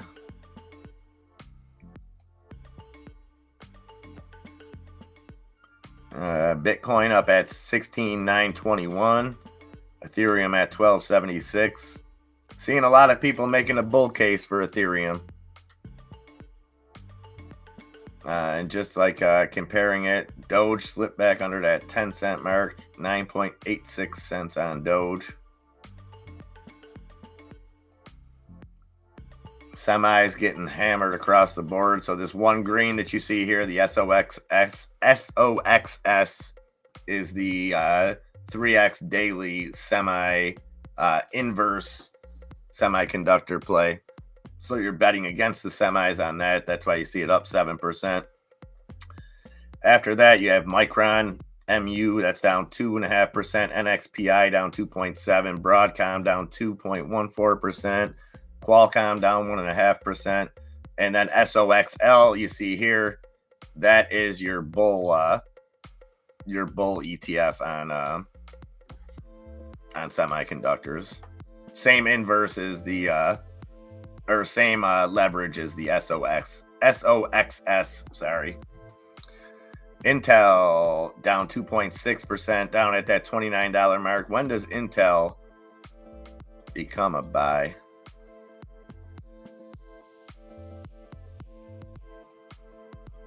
Intel opening another factory out there in Arizona along with Taiwan Semi. And they're down 1.3%. AMD down 3.3%. Texas Instruments down 1.5%.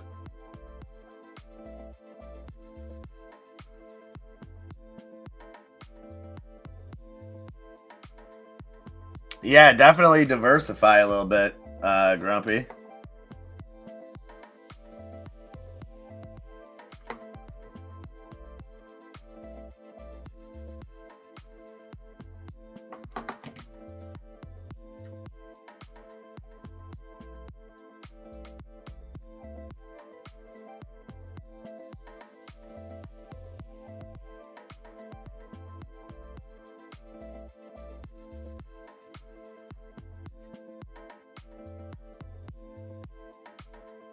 All right, it is 11:18. We got about 40 minutes before trader lunch on this first Friday of December.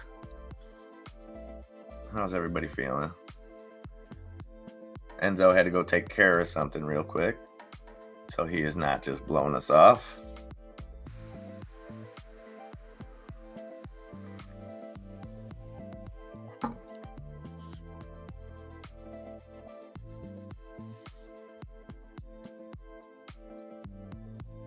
What am I on over here? How did I get on this?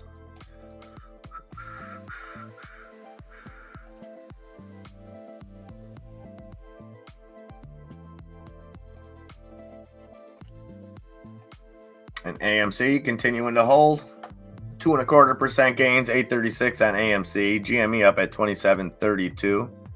So all the memes here running with the exception of this Mullen that I threw in this meme category. Mullen dipping under that 20-cent mark, 19.93 cents on Mullen. Centro up at 64 cents. CEI over that 11-cent mark, holding. Bed Bath & Beyond now up about 2%, 360 on BBBY. Nokia up 1%. BlackBerry up 2%. Koss up 2.5%. Healthcare taking a hit. Eli Lilly, the only top 10 healthcare stock in the green, up about 0.5%, 371.99. You got Abbott Labs down 0.82%. United Health now in the red. Gilead down 0.33%. Amgen down 0.2%. Bristol Myers down 0.33%. AbbVie ABBV, that's down just under 0.25%. Merck down 0.33%. Pfizer down 0.07%. And J&J down 0.75%.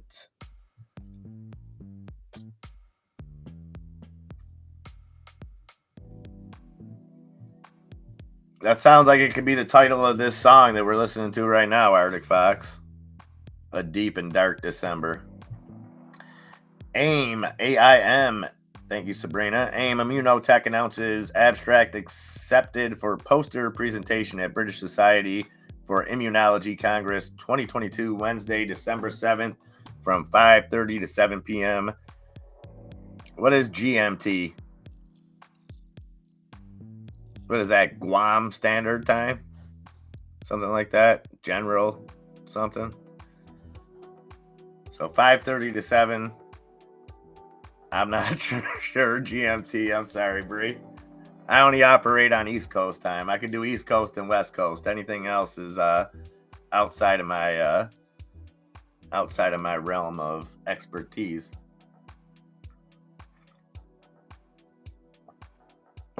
Damn, Junk Savvy's got 28,000 of those things, and I got 80 or 70 or something or 120. Man, I'm gonna need some. Need to get this whole thing figured out here.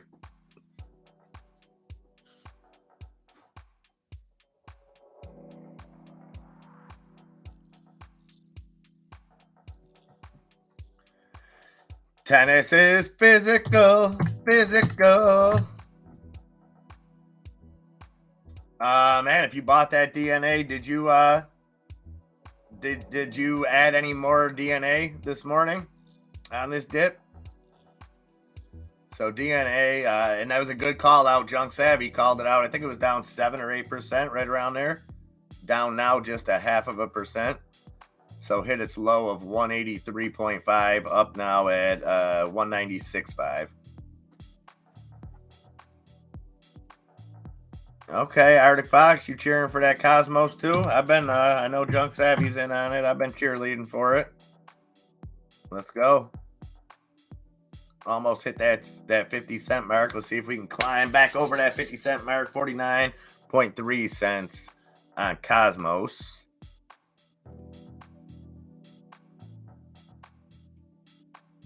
Hellbiz still on the move. Hellbiz actually down, excuse me, from where it was. Still up 5%. DBGI continuing to climb. It's a slow climb here. Decent volume. 1.25 million trades. Up 8.25%. So that offering was done. That was done at a 550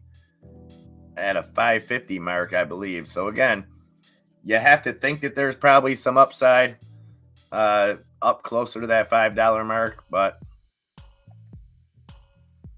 Cosmos just jumped to top trending on Twitter. Whoo! That could be big news. What's up, Mr. Peterson? What's your DWAC doing? So Digital World up about 2%, 1.74%, 22.76. Haven't heard much new news out of it. I guess Trump was kind of a little, not the center, but was talked about with Kanye and that other guy that were on Alex Jones yesterday.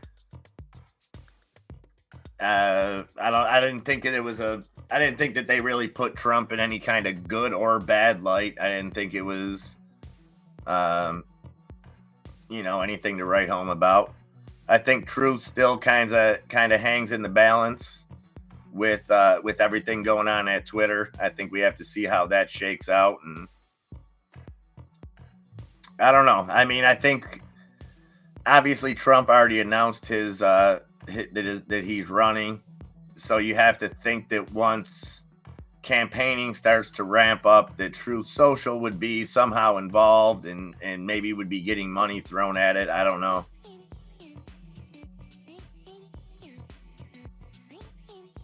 Oh, you got Comms and COSM. Comms and Cosmos.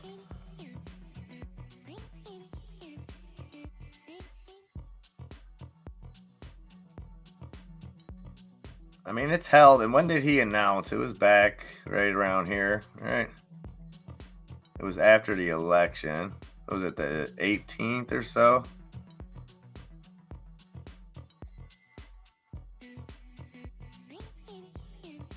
Not a lot of interest. 150,000 trades on DWAC today. I'm sorry, Mr. Peterson. I think there's still a lot up in the air on it. I think the whole Elon Twitter thing really kind of I don't know if I would say like cut into DWAC, but you know, it's more appealing to people that may have been converting to Truth Social because of the free speech stuff going on in there, and with Elon saying he's going to release, you know, certain documents on how Twitter handled certain things. You know, I think that's going to keep at least conservatives on Twitter for a while. What I would be looking for here is maybe an alternative for the other side. And, you know, I hate to split them down the middle and call them by sides, but we knew that Truth Social was going to be more of a conservative leaning website or social media site, whatever you want to call it. So I think you can maybe assume that people from Twitter that aren't liking the way that things are being run now, that they may migrate someplace else. I don't know. Cosmos Rockets. Oh, yes. 51.1 cents now. Junk Savvy, did we get any news on the board of directors vote on the reverse split? I haven't seen anything, but I'm only following it on Webull.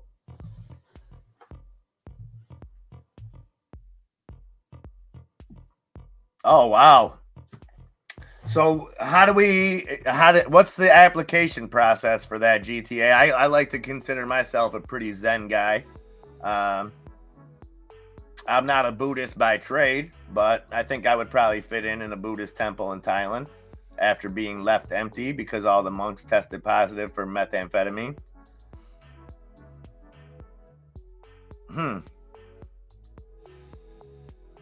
Doesn't methamphetamines, doesn't that make you like jacked up? Doesn't that make you hyper? I'm sorry, guys. I don't know my drugs. I don't know, especially recreational drugs. If it's not pot, I don't know nothing about it. But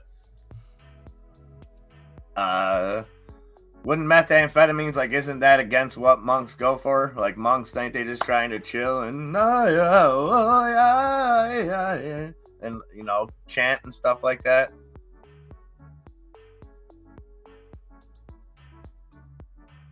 I think I could. I think I could do it. I got a Chicago Bulls robe right over there that I just took off, GTA. I think that, I mean, might have to lose the Bulls sign on it, but because that's all they wear is like robes and stuff, right?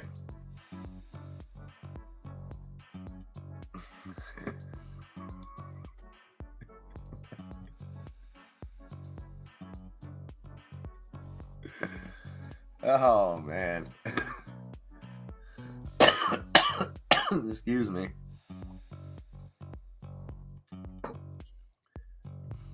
Yeah, probably. What's the stuff they made on Breaking Bad? Ain't that methamphetamines, or is that just crystal meth? I don't know. I go by TV.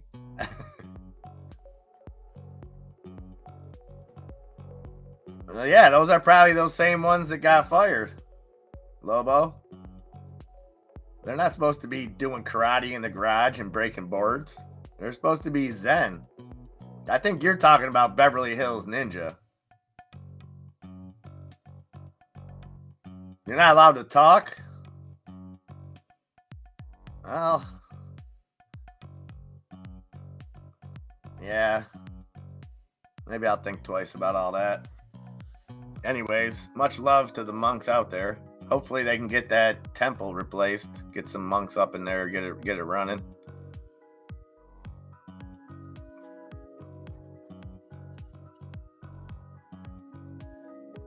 Oh, at the Smoking Grooves tour? Did I go to that? Was that a early 90s one? Lobo? I'm trying to think of this. It was Smoking Something. It was like Cypress Hill, Snoop Dogg. I was like 14 when I went to it. Yes, okay, it probably was the same one. Well, that's different. That's different. If you're hanging with Cypress Hill, I think those vows go right out the window.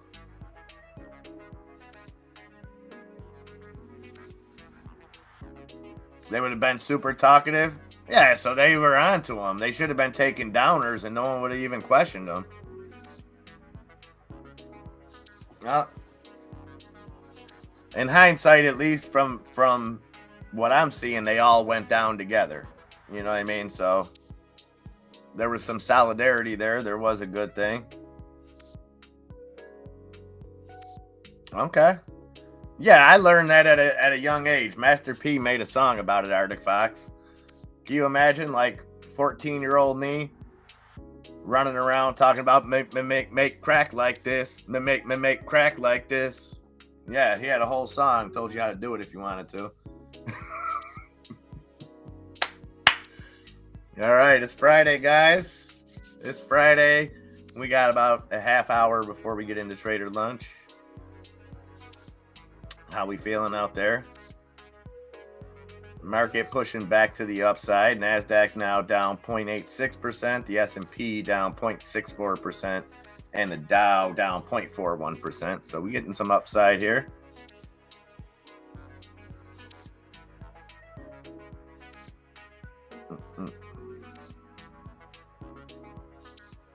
Yes. You know what's up, Sabrina.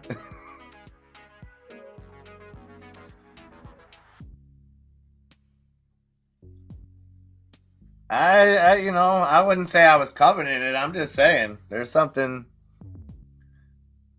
suspicious when I, crank was an epidemic. Yeah.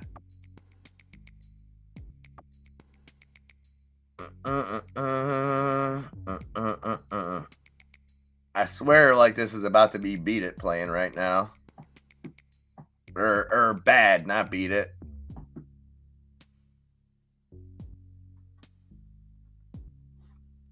Music's weird.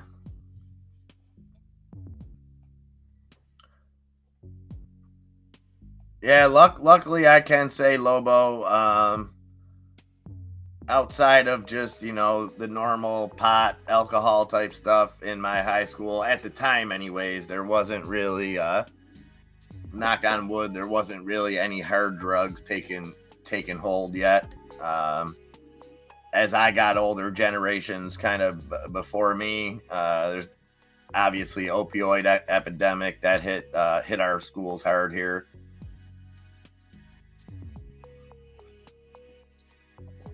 Well, you better work it then, Junk Savvy.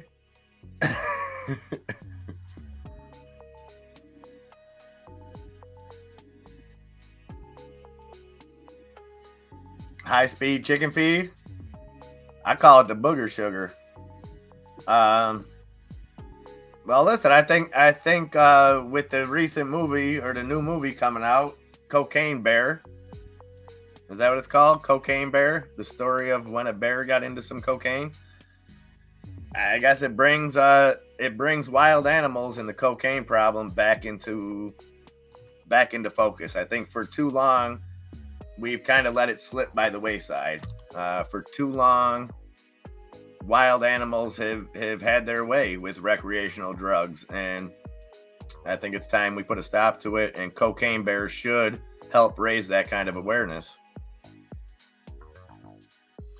Yeah, mine had 2 when I was growing up, Lobo.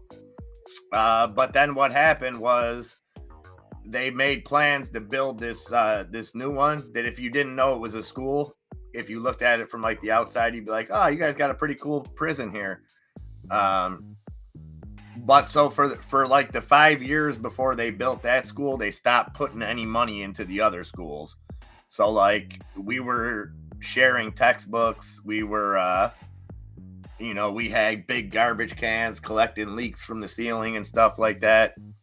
And then literally like the first year that the new school opened, combined both of those schools, they gave every kid a laptop and all this. They lost hundreds of thousands of dollars in it because kids just broke them, never brought them back, all kinds of stuff.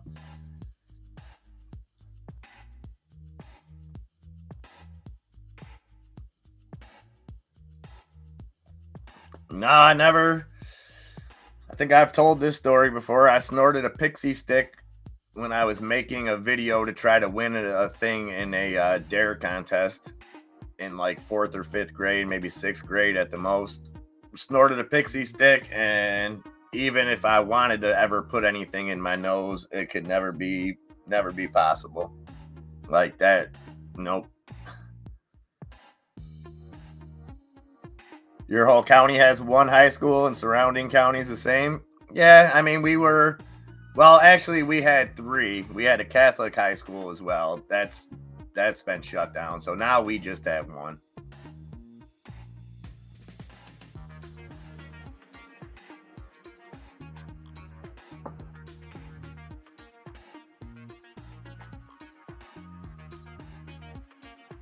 Nope.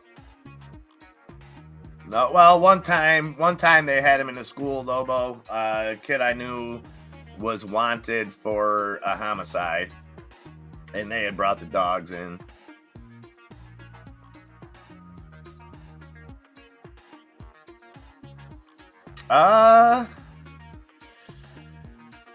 Yeah, you got me there. Well, I'm not proud of some of the other stuff the other kinds of papers that I've smoked over my life with, you know, you don't have a paper or something but homemade pixie sticks. Now that's gangster. That's, yeah, you got me there, Junk. You got me there.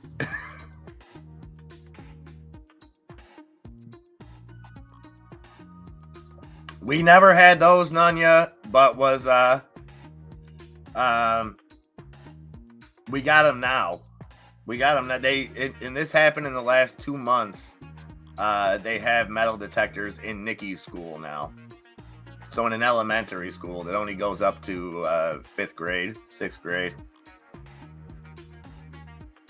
Hey, whatever works. Yeah, paper bags. Yep. Brown bags. I used to take. We would take them, Arctic Fox, and you would put a little bit of honey on them, and then roll them, and then put them in the microwave for a minute. Bible paper. I've seen that. I'm not proud of that, but hotel parties, you know, things happen when you're a kid. Not me personally. The inside of a shoebox too. The stuff that sneakers comes in. Because if you guys were like me at all, you would go to the mall. The mall was the place to be when I was a kid, so we would take a bus there, get stranded, and you know, you had to work with what you got. AI, another. See, and this is what I'm talking about. Tennis is the way that you know these, stocks. Because if you just kind of looked at a chart on these, it might be hard to tell with AI, with DNA, and your other one, Ribbit. So, you know, you get big swings in these companies, and a lot of times it ends like it will appear like they just end up back where they started, which is fine. That's a sign of strength in my book.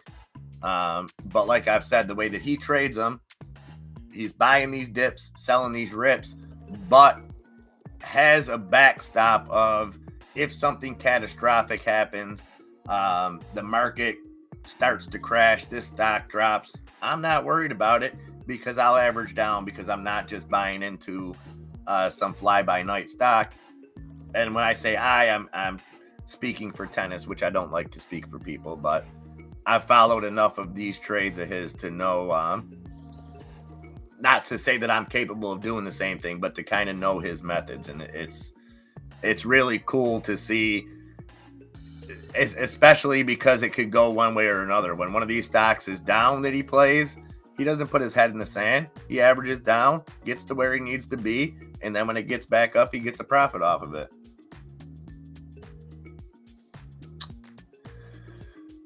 Job numbers tomorrow, or job numbers we got this morning, 8:30. Market didn't like them, but the market has since recovered somewhat. We got the S&P down just 0.5% now. The NASDAQ down 0.71%. The Dow down 0.21%.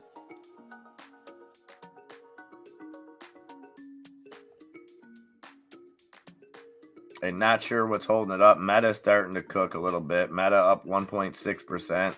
So it looks like small to mid caps are propping the market up right now. You got Apple still down over 1%. Microsoft down 0.75%.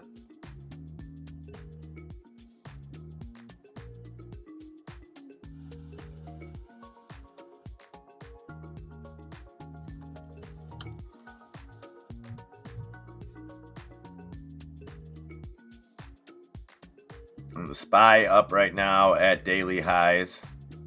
So we'll see if it reaches, getting close to that pre-job report numbers. Big green spike on the SPY. Unsweetened Kool-Aid, otherwise known as homemade pixie sticks. Nice. I like it, Ron. Oh yeah, Cheech and Chong, didn't they come with like a giant paper inside the Cheech and Chong albums?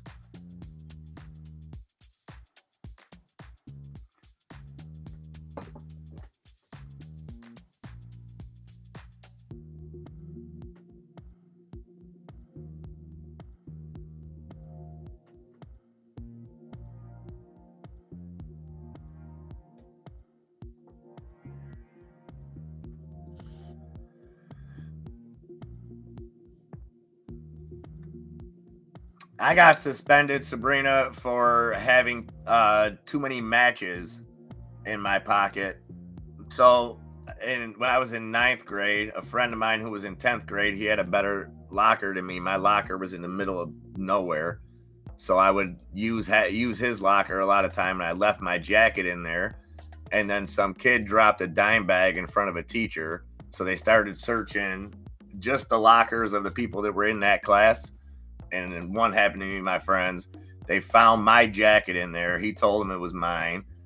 And they called me down there because, like they used to ID you for lighters. So sometimes lighters were hard to get. You could get cigarettes, no problem, but getting a lighter was difficult. Don't ask me why. I had like 5 packs of matches in my pocket for some reason. And they bring me down there and they asked me if I planned on lighting the school on fire. And my response was, you realize if that was the plan, I would only need 1 match. Like, having a couple, I didn't understand their logic, but yeah, I was suspended for that. They suspended me for what they said was you're not allowed to put stuff in other people's lockers. I'm like, okay.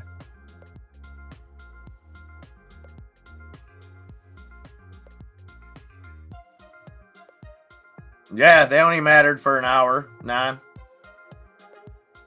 We got a big initial reaction. And it's amazing when those numbers come out, how quick numbers are interpreted and how much coordinated either buying or selling happens as soon as certain numbers come out. We see that with earnings too, you see dramatic increases, and sometimes it's right before them, before anybody has any chance to kind of absorb the information.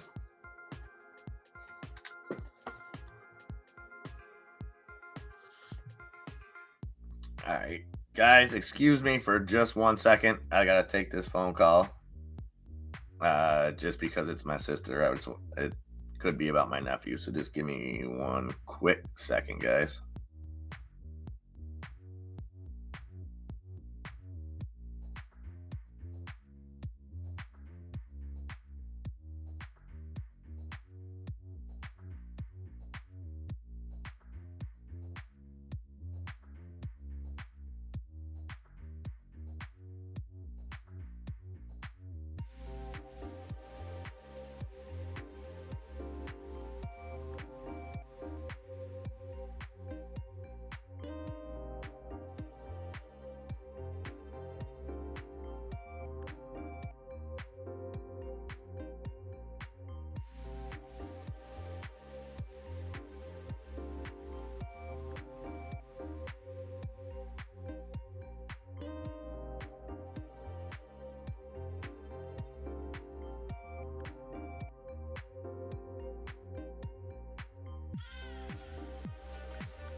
All right, welcome back, guys. Welcome back. Sorry about that. We about to go green, Brina. Well, we got the S&P down just 0.42%, the NASDAQ down 0.62%, the Dow down just 0.18%. Where'd that pesky AMC go? Luca Bamba, what's up, buddy? Good to see you. Good to see you. Happy Friday, TGIF. I need to turn the heat on in my house. Turn it down when Nikki goes to school. Now I'm freezing. All right, where we at? AMC. We got 10 minutes before trader lunch, guys. AMC just hit that daily high, 863. Down now at 849. 8 back up above $1. GME up almost 4%, 27.55. Bed Bath & Beyond up the same as GME at 367, up 3.67%.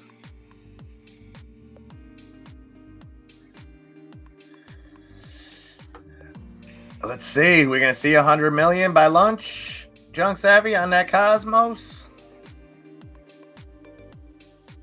We very well can. We got 10 minutes. We're at about to crack 86 million right now. So... Oh, wow. See, our gas is actually down here, Luca. But what I've noticed, or I'm sorry. What I noticed is a smaller gap. So we got reservations here. That it's usually, I would say it's usually 20 to 25% cheaper.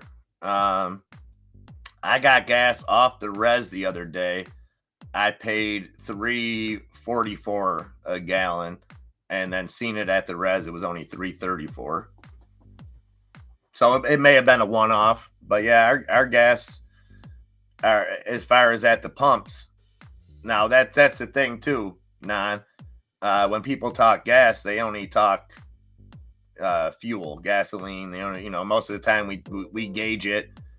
Can you imagine if they kept flashing what you pay to heat your house? If every corner that you went, you seen the I don't know, man. Gas is a weird thing. It's the only commodity, the only anything that price is put in your face every minute of every day. You can't go drive down a street without seeing the price of gas. You know what I mean? Nothing else is advertised the way that gas is for your car. Very strange. Stash portfolio up 11%. Well, hey, let's focus on that one then, CBS. You know the deal. Harness the good, channel the bad. Harness good, channel bad. That's all. JetBlue Airways, Fidelis New Energy Inc. agreement for 92 million gallons of sustainable fuel. What exactly do they mean when they say sustainable fuel? I mean, I know the definition of it, but it gets very confusing the way that they throw, renewable resources, sustainable fuel. 319 in Virginia Beach, that's not bad. That's not bad. I mean, the only thing I don't like, and we've seen this with past administrations too, so it's not just, I'm not just calling this administration out. It's always the case, right? Gas goes up. The government says, hey, we don't control that. We don't have nothing to do with it. Gas goes down. They pat themselves on the back. It's kind of crazy. But we should be a little bit concerned about this OPEC meeting on Sunday.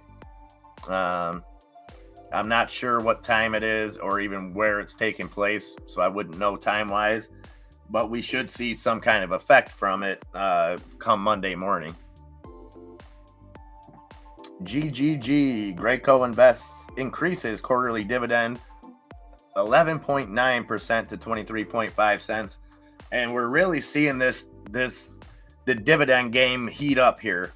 We knew it was gonna happen with companies that had cash on hand. A lot of the energy companies, between raising dividends, increasing share buybacks, things like that.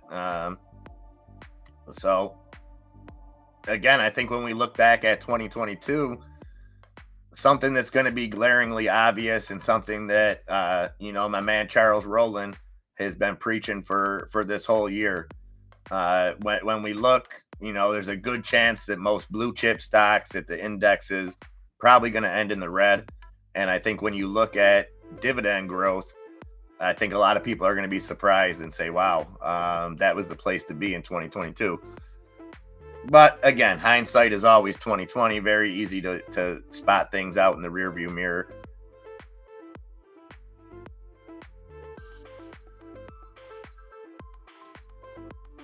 Oh, a term used by the aviation industry to describe a non-conventional aviation fuel. So one that wasn't formed from the bones of dead dinosaurs. Okay. It just gets strange, Sabrina, because it's like, okay, well, what was used to make that non-conventional fuel? That's where I like just be honest about stuff. Like what it takes to make it, it's just like EV stuff. Like, sure, it's great and everything, but what's going to power that? Talk about what's going to power that electricity. That's one thing that I think Americans, more so than anybody, and I'm not talking to any of you guys. I know you guys are all very intelligent and informed people. But if you ask, I think most people, we should do that. I should go out on the street and just ask people, what creates electricity? What fuels electricity?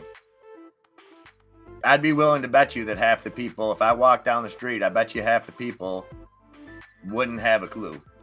Would not have a clue. And I bet you if you were in my city, they probably would, because if you asked them, they would say it comes from the Niagara Falls, because obviously we have a huge hydroelectric plant right here. But little do they know, none of our electricity comes from that falls. That all gets shipped off. USEA creeping up. Where you at, USEA? Oh yeah, 369 now on USEA. I guess that was the time to buy earlier, Grumpy.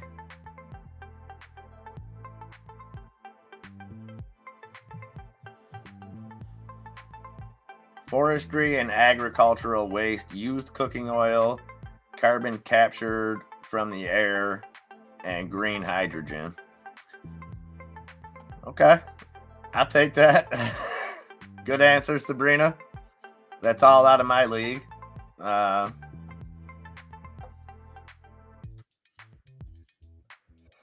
Hey, 3 minutes, guys. 3 minutes. And you did. Good job. Good job, Grumpy. Way to go, buddy. I like to see you expand outside of D-nuts. That's donuts, guys. Donuts. Krispy Kreme. D-N-U-T. Grumpy's favorite. So little upside here. We'll see if it lasts throughout the afternoon. Always tough to tell on a Friday. Typically, you see some late afternoon Friday sell-offs, but I wouldn't call anything about this market typical right now. Meta continuing to run up, and why?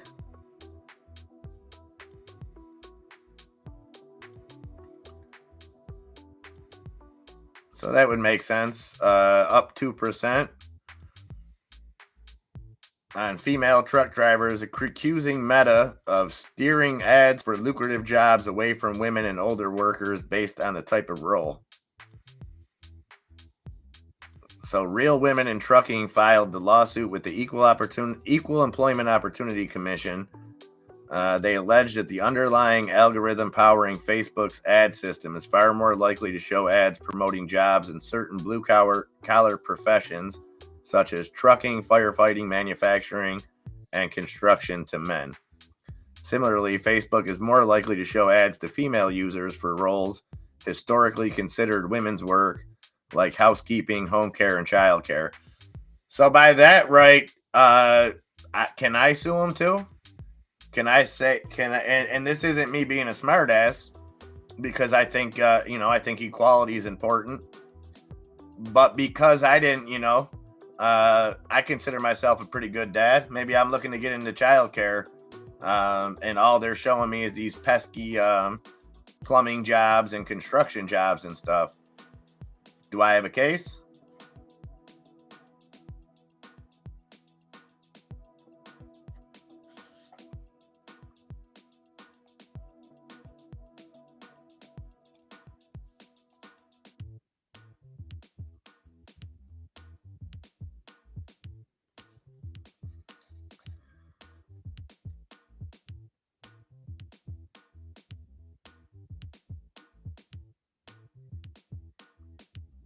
Yeah.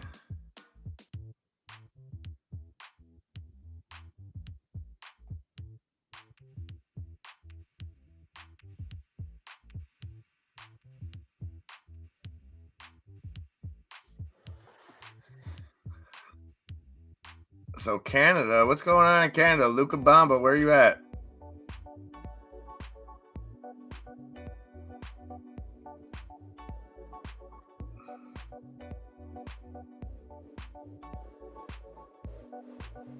So Canada's got some proposed rules on streaming. YouTube executive, Canada would force platform to manipulate systems. That kooky Trudeau is back at it again, huh?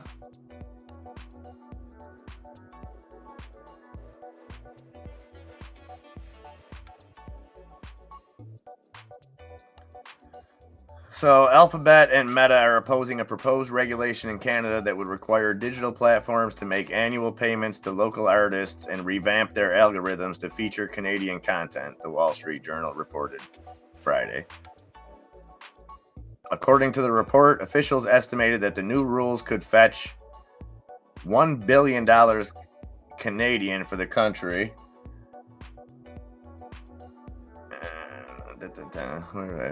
And that Canada is pursuing payments for domestic media organizations in a separate legislation. Sources familiar with the talks told Wall Street Journal that Netflix also opposed the rules proposed by Canadian Prime Minister Justin Trudeau during private meetings held with Canada officials. Huh.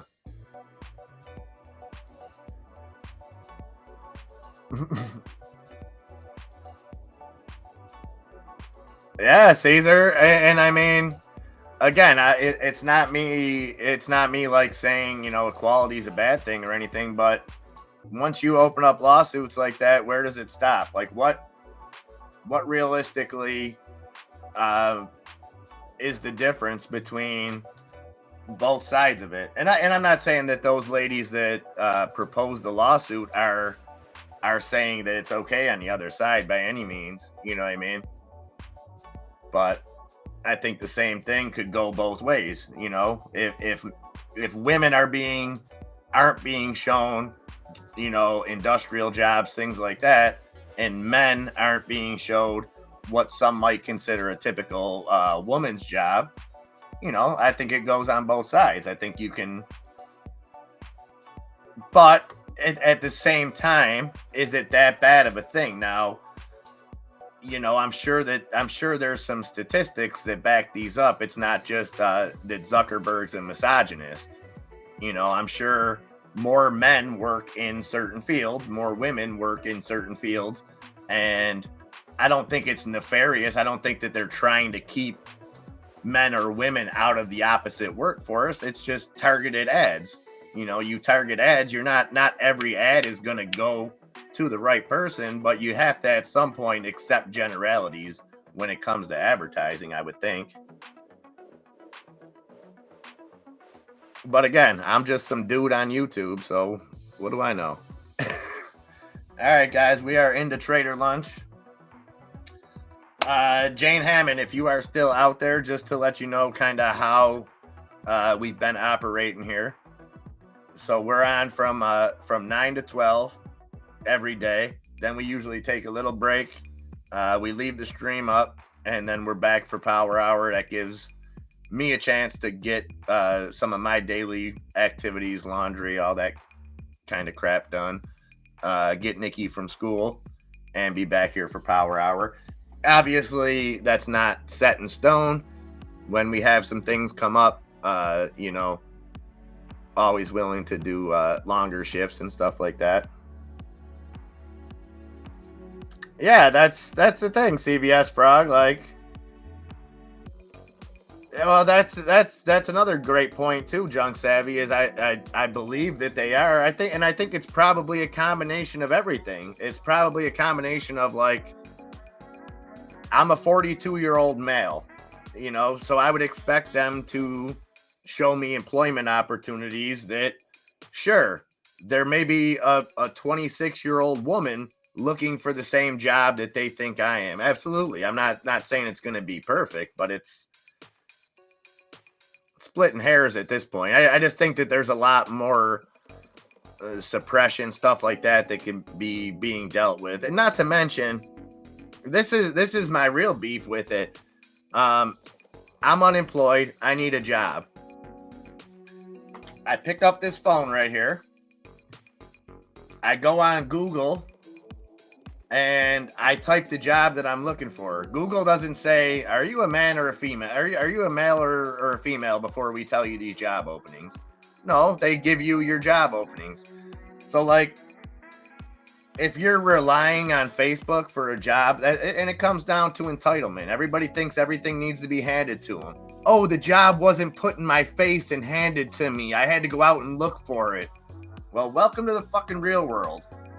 Excuse my language, but, like, that's the root of it. The root of it is everybody thinks everything needs to be catered to them and handed to them on a silver platter. Oh, Facebook didn't show you ads for jobs? Well, get off your ass and go find one on your own. I'm not a huge Zuckerberg fan, but it's not Zuckerberg's responsibility to make sure that I'm employed. Exactly. Thank you, CVS Prague. You took the words out of my mouth. If I'm interested in a trucking job, I know where to look. I don't need to wait for a Facebook ad to passively deliver me the info. Yeah, exactly. And I don't mean to be judgmental, because is this a generational thing? Is it people that are just so used to having everything handed to them? And I don't mean physically, but how do we break that cycle? How do we break the cycle and let people, like, I don't know.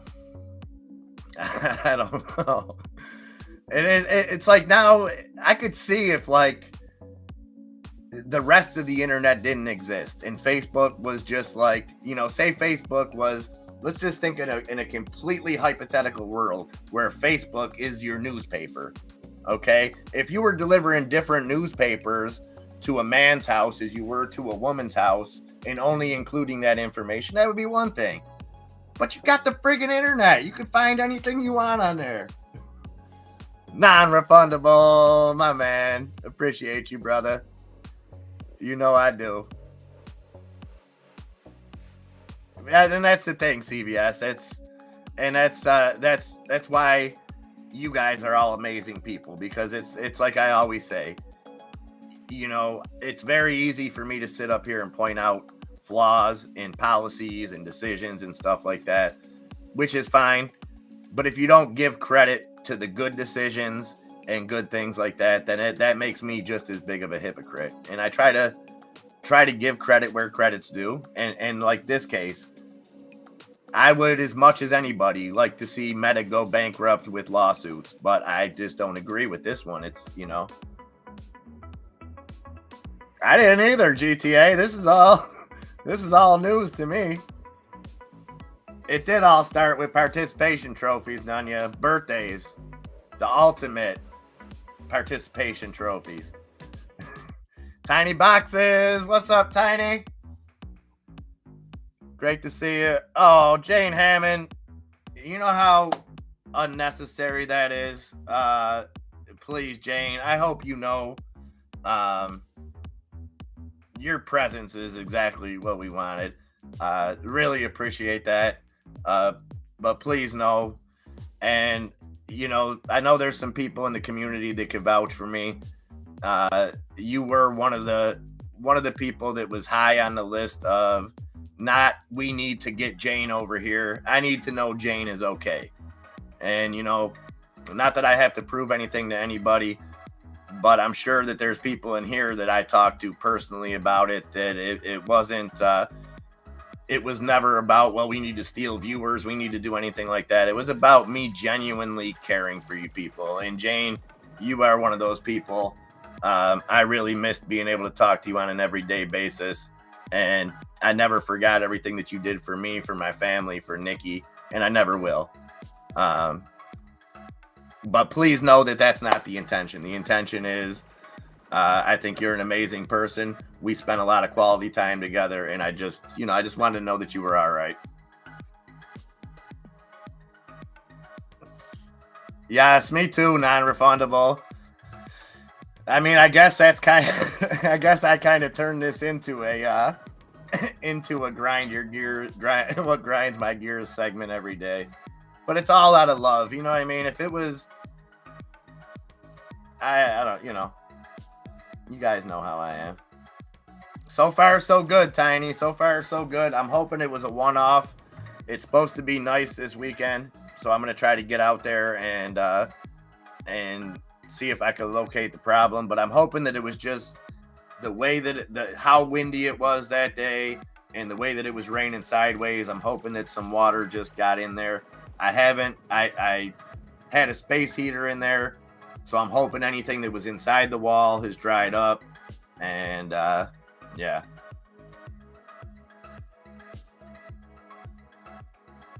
That's funny that you say that word nuisance, Junk Savvy, because I've been that's mine and Nikki's new term for Aria. She's a public nuisance. And boy is she. So the market's still turning to the upside. The Dow down just 0.1% now. S&P down 0.33%, and the Nasdaq down just over 0.5%. All right, guys. I'm gonna take a quick minute here. Might be back a little early today, and might be in the Discord. I gotta take care of just a few things. I gotta give my sister a call back. She's a talker. But good news, my nephew feeling a little bit better. CBS Frog. Thank you, sweetheart. Very much appreciated. Again, never necessary, but very much appreciated. You guys are the absolute best.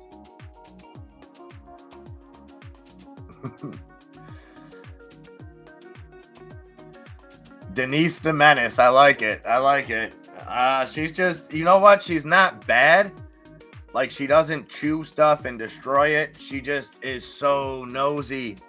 And she's getting so big now that she can get into everything.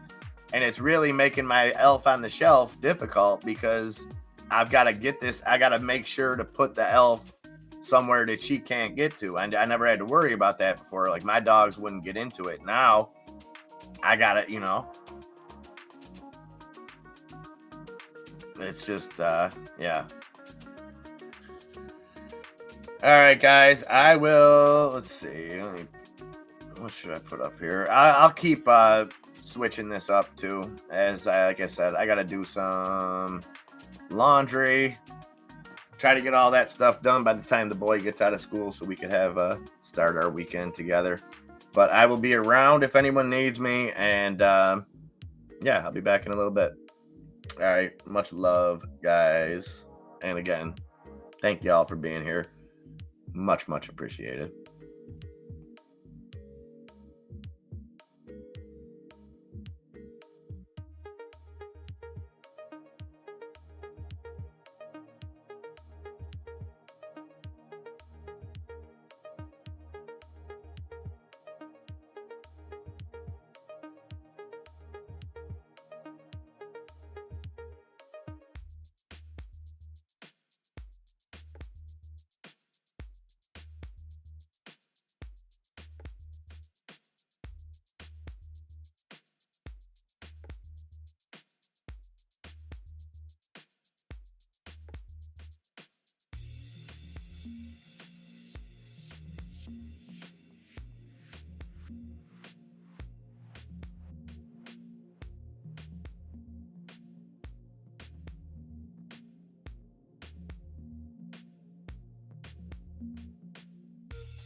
All right, welcome back, guys, for Power Hour here on this first Friday in December, and we got a late market rally going on.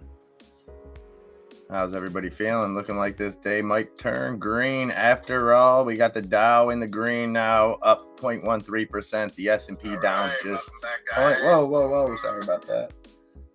0.08% on the S&P, and the NASDAQ down just 0.25%. Whew. How's everybody feeling?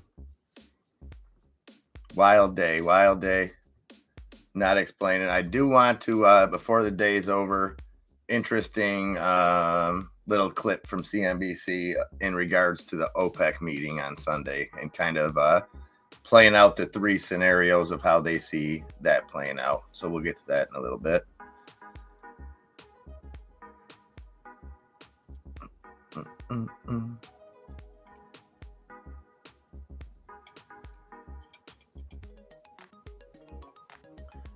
Cosmos, another wild day for Cosmos. Ran up to 61 cents, now back down at 47.6 cents. Crazy. MRED, yes.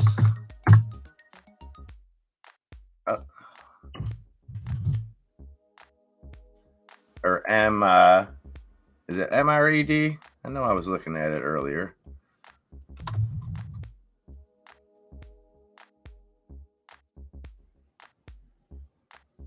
Where are we at? RMED, okay. Yeah, I knew. I should have known that, Martin, because I was looking at it earlier. We are up almost 50%.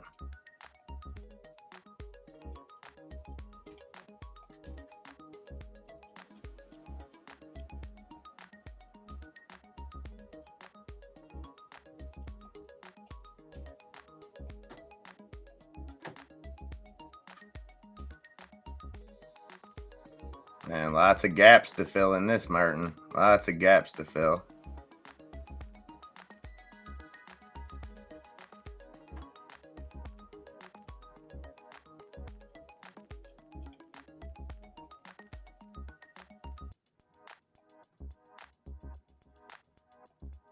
I mean, you're going to have light resistance.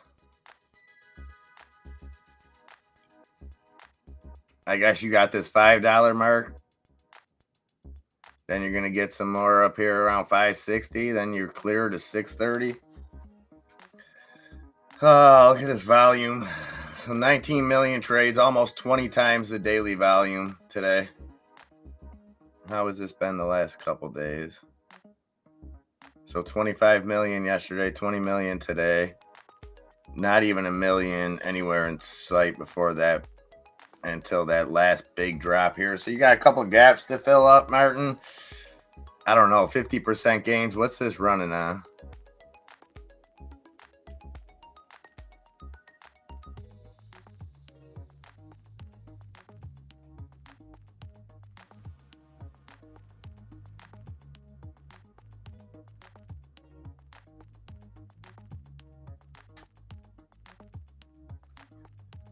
So closed Thursday. This was from this morning. They closed Thursday up 29%, up another 50% today. Still going into the day was down 60%.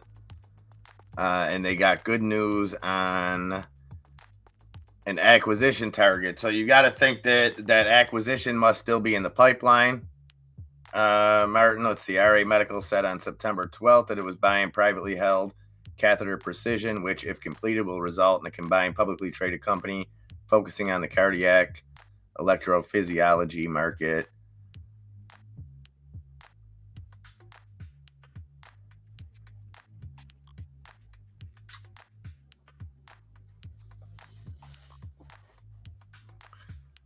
Okay, so under the terms of the merger agreement, Catheter Precision will become a wholly owned subsidiary of RA Medical in a stock-for-stock reverse merger transaction. Merger expected to close in the fourth quarter of 2022 or the first quarter of 2023.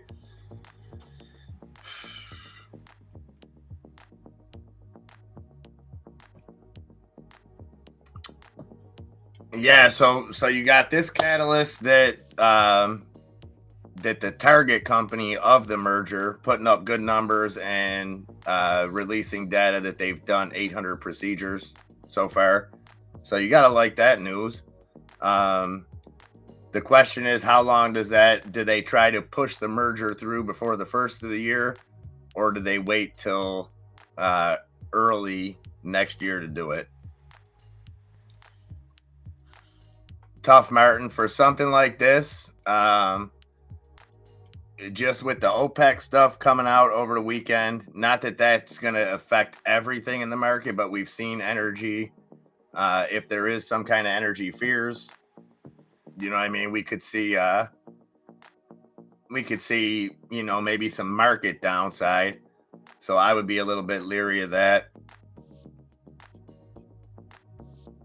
Tough to say. This is something because of the extreme volume the last two days. I'm just not sure if I would take a risk on it over the weekend, Martin.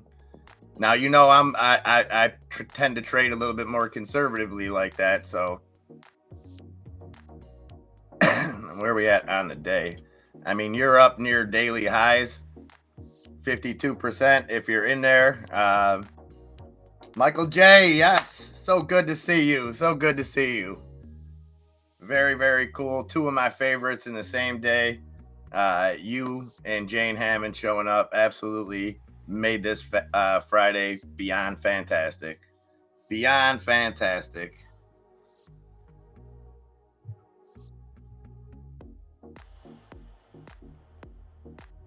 And the market's right around, so the S&P, not green yet, but close.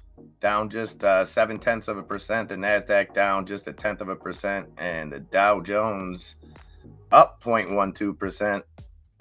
So a little late Friday rally. How's our beloved AMC doing?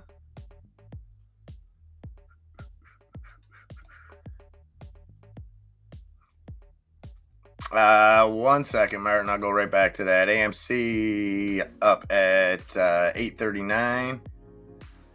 APE at 99.6 cents, so couldn't hold above that dollar mark. GameStop up just about 3% at 27.34.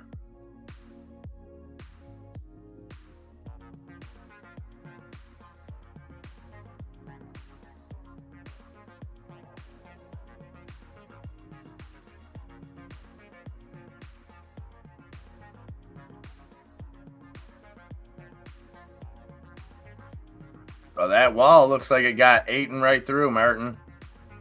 Eaten right through. 497 new highs. 56%. I'm not seeing any real sell walls there. 498. You got a little bit. What's the float on this thing?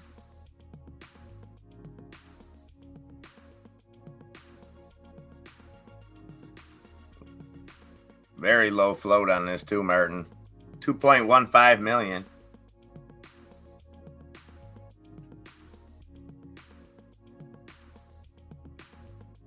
And even above $5, I'm not seeing. I see this little wall right here, Martin.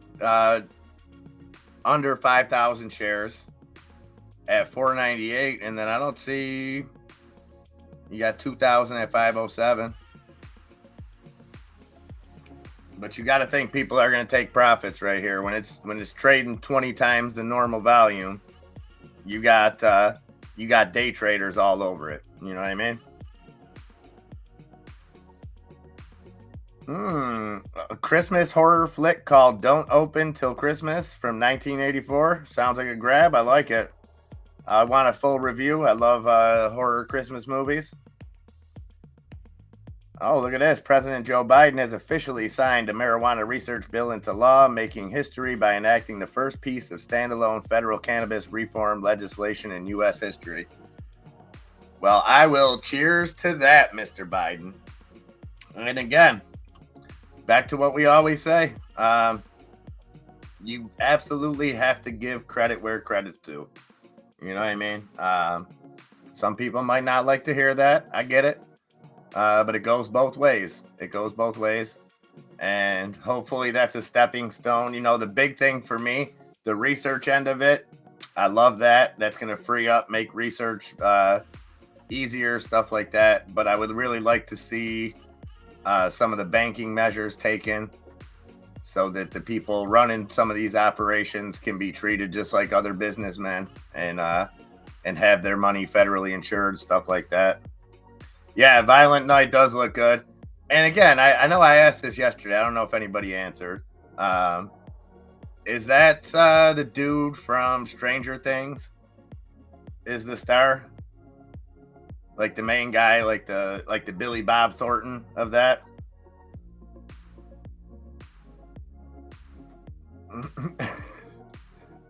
Hey, like I said, it's very easy for me, GTA, to point out the shortcomings and the stuff that I disagree with, things like that. But you've got to respect when something positive is done. And hey, he got two good thumbs up out of me today.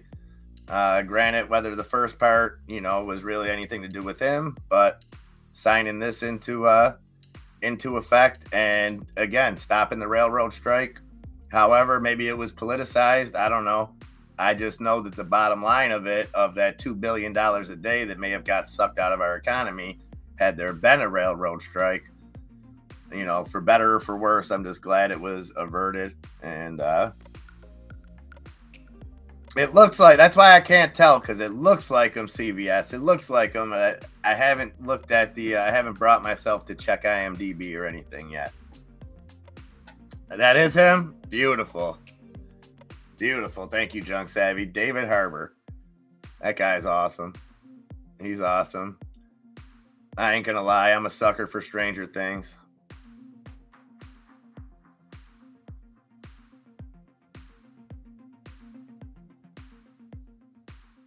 Wow. It's a horror version of The Grinch where Cindy Lou grows up to kill the Grinch. I don't know if I would call that like a horror version. Lobo. I think that could be just like a Where Are They Now? Because maybe something happened. I mean, sure, at the end, the Grinch turned his ways, but it was just for a day. Maybe come January he started feeling all Grinchy again. You never know. You really don't.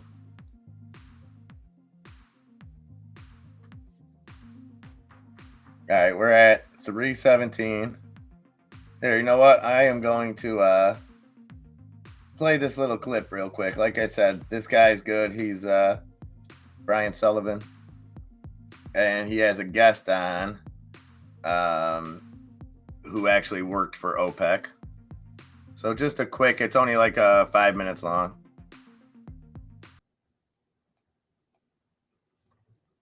Barrels disappear from the market.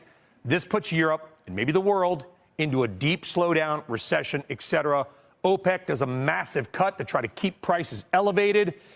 This is the so-called doomsday or energy war scenario. Now, that is highly unlikely, but it cannot be discounted to zero. So let's find out what is most likely to happen and bring in Vice President of Analysis at Rystad Energy, Jorge Leon. He and the Rystad team have done great work on this, kind of using a lot of their data here, Jorge, so great stuff. Thank you for joining us. In your mind, which of these scenarios, and again, they're kind of rough outlines, which of those scenarios is the most likely outcome? Thank you, Brian, for having me here. It's always a pleasure. So at this point in time, I wouldn't rule out any of the three scenarios.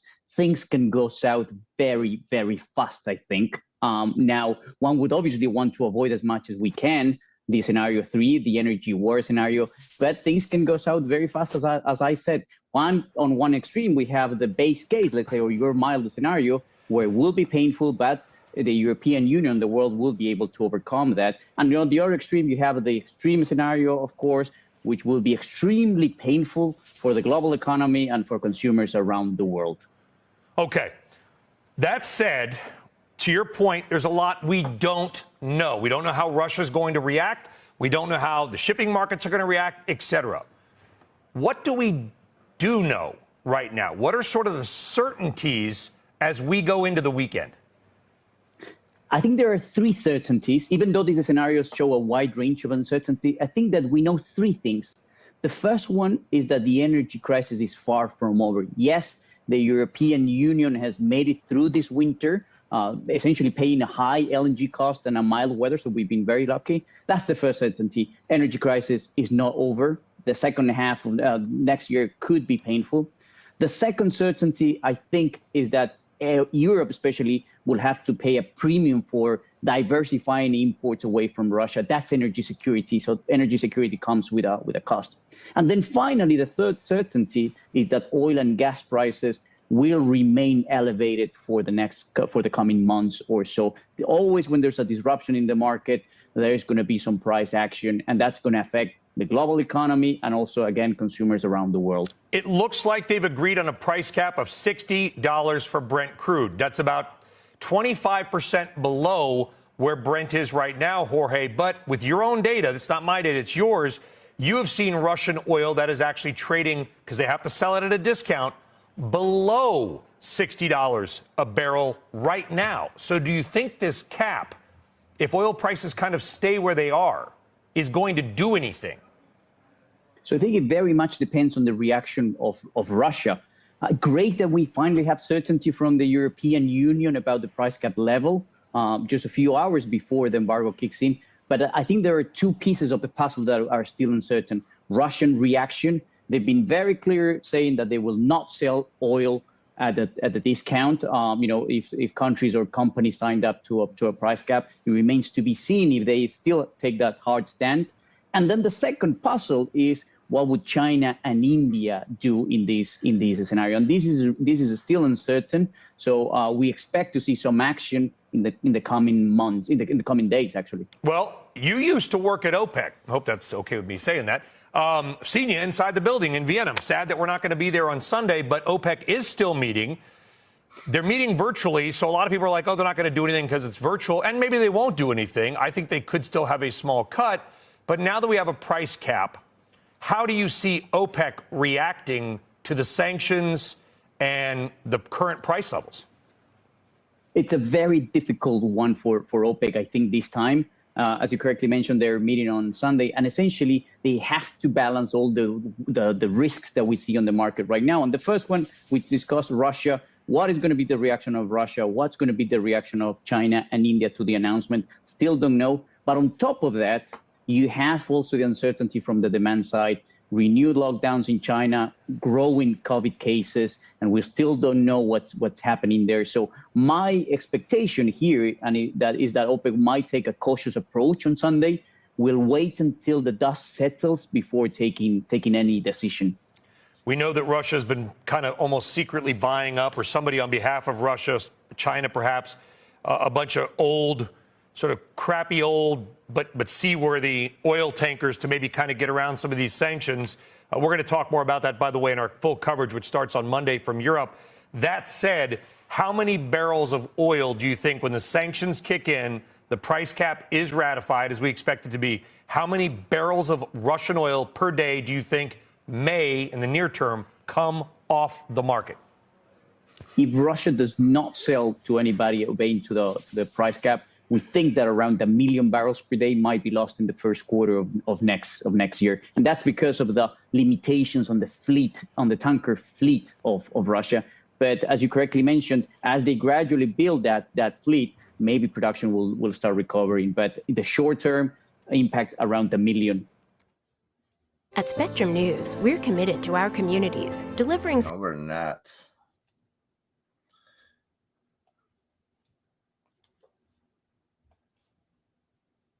All right, so I just thought that was a interesting take on what can come from this OPEC meeting and the sanctions, or the embargo, as he called it, going into effect. I believe that's either end of day today or tomorrow. So you basically have the EU imposing a price cap of $60 a barrel, but another segment I was watching where they talked about that. They said the problem with this logic is they're already selling oil and making profits off it at this prices. We know they've been selling discounted oil to China, to India. So the price cap at the levels that oil's at right now may not affect them. So they may cut off their pipe, the last remaining pipeline. They may, we don't know what Russia's reaction is going to be. And I think that's kind of what they were saying, is that's the big wild card of how Russia interprets this. Sanctions, nothing new, but we've kind of had an eye on this date for a while when certain sanctions go into effect. I mean, it probably means higher costs at the pump for all of us, most likely. I think when I hear all that, I hear blah, blah, blah, blah, blah. Get ready for your gas prices to go up. But maybe not. Maybe not. And we will see. Hexo? That what you say, GTA? Look at Cosmos. We'll go right back to that Cosmos making a move. Hexo Corp up 2.5% now. In the markets, we had some green on the S&P for a minute there, back down to NASDAQ down 0.1%, Dow down 0.1%, S&P down 0.08%. Another big winner today from where it stood, dropped all the way to 183.5 on DNA, back up to even. RMed, a little dip here, 470 on RMed. But Cosmos just turning it up to the upside, looking to cross that 200 million mark again today. 193 million trades on Cosmos. And did we get any?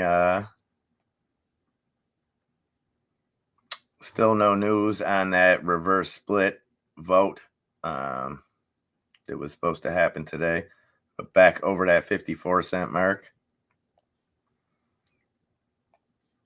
Let's take a look here at the heat map. Here you go, Junk Savvy. This one's a little bit more colorful for you. Got a little bit of color on the screen. Financial. So banks getting hit. The rest of financial, not so bad. Semiconductors still getting hit. Tech come back a little bit. Healthcare mostly green now. Industrials green for the most part. Energy a mixed bag. Basic materials, a lot of green.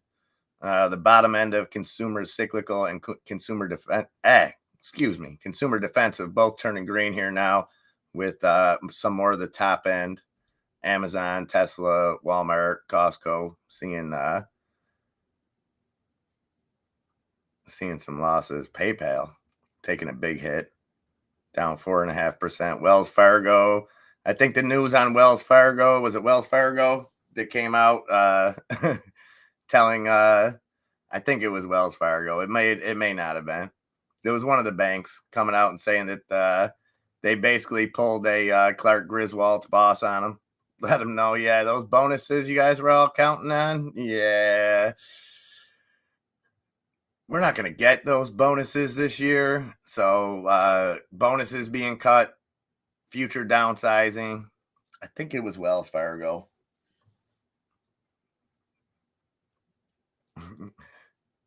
No news on Cosmos. Hey, no news is good news, right? And looking across that S&P top 10, you got Apple down just 0.2% now. Microsoft actually into the green.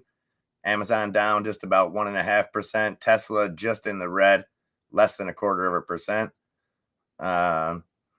That's an interesting story too. So apparently, and this is going by CNBC, so you never know when it's kind of an opinion piece. Seems like there's a lot of anti-Elon right now, so take it for what it's worth.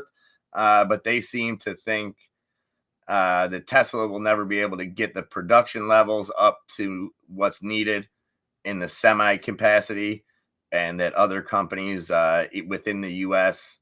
are going to take a shot at that. So I'm not sure what other companies are dealing in the electric semi, but I would expect them to push that a little bit moving forward for them to make a statement like that. So we'll keep an eye out for that.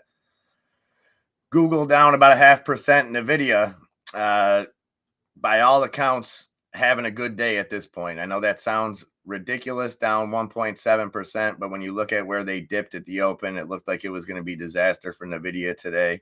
Holding a little bit of strength here, 168.42, down 1.7%.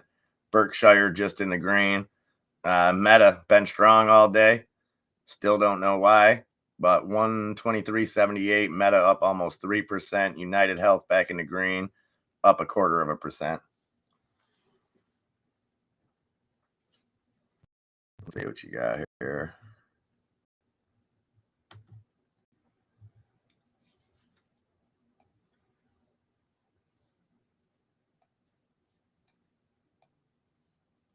Mullen on the move to the upside, still down 5% on the day, but well over that 20-cent mark at 20.54 cents.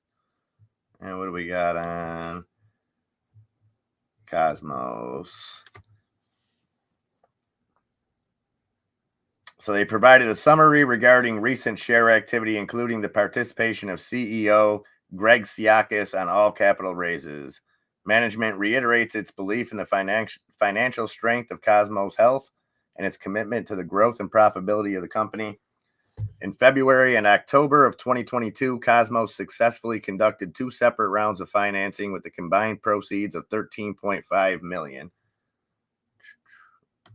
Let's see.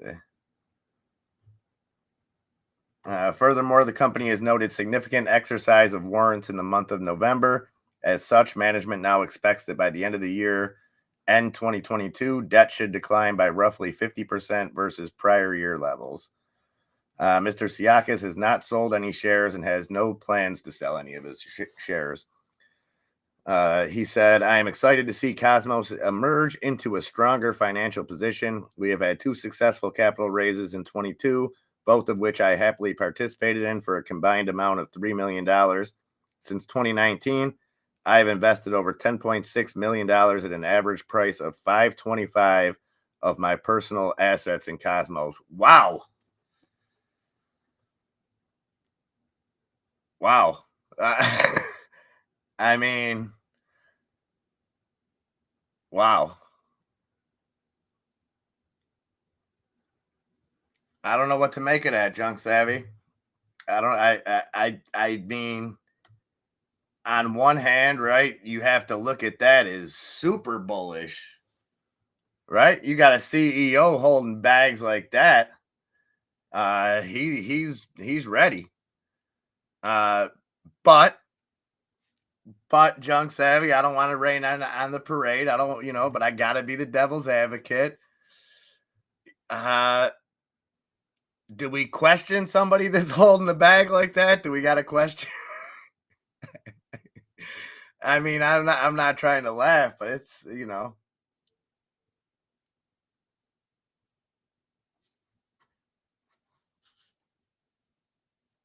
let me put this music. I mean, I think what we see there, though, is somebody that believes in the company.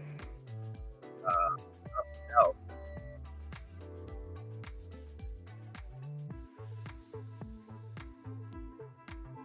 And I like that they got out in front of it. And, I always like when a CEO or something addresses a big run one way or the other in a stock. And, if you look at it and you see the spike in volume, everything that goes with it. Like, just look at this over the last 10 trading days. So I love when a CEO, when they can get out in front of it with something like this. They didn't just blow smoke. You know what I mean? I'm sure.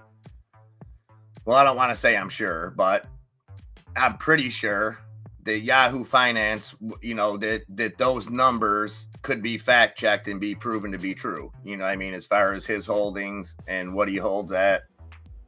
I don't know. I like it.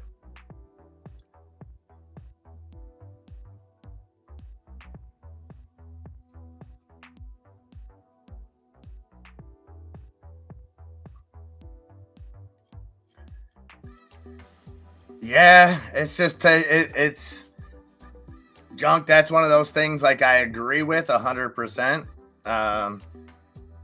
But it's also I don't know if we've seen anything that says that there's ever going to be any forced covering of shorts. You know, and I'm sure you could too. We can name a dozen stocks right now, just off the top of our head, probably more, that have just been shorted to hell. And sure, we've seen some of them come back, but it's. I mean, I like that confidence as a CEO, though. I mean, what can you say that it's trading at 53 cents right now. He's in at a $5 average, 5+.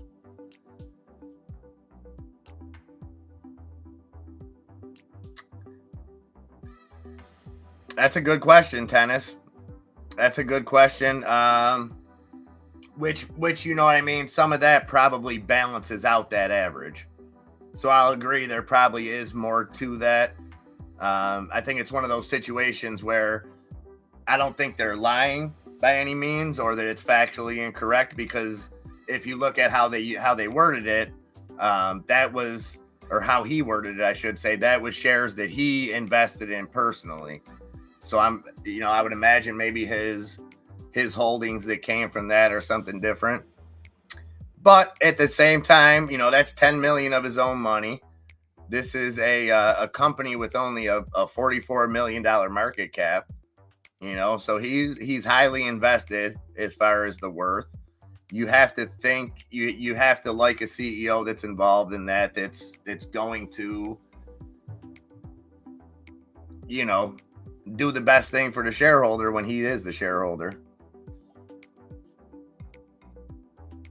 USEA. What's USEA doing?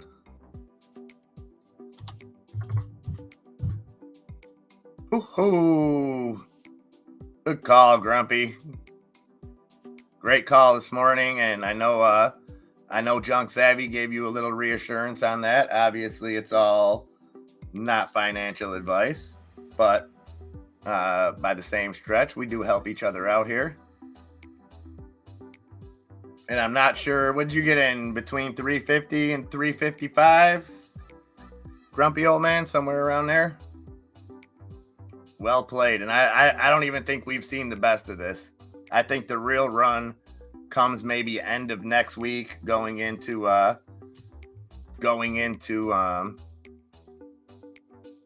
the actual dividend date.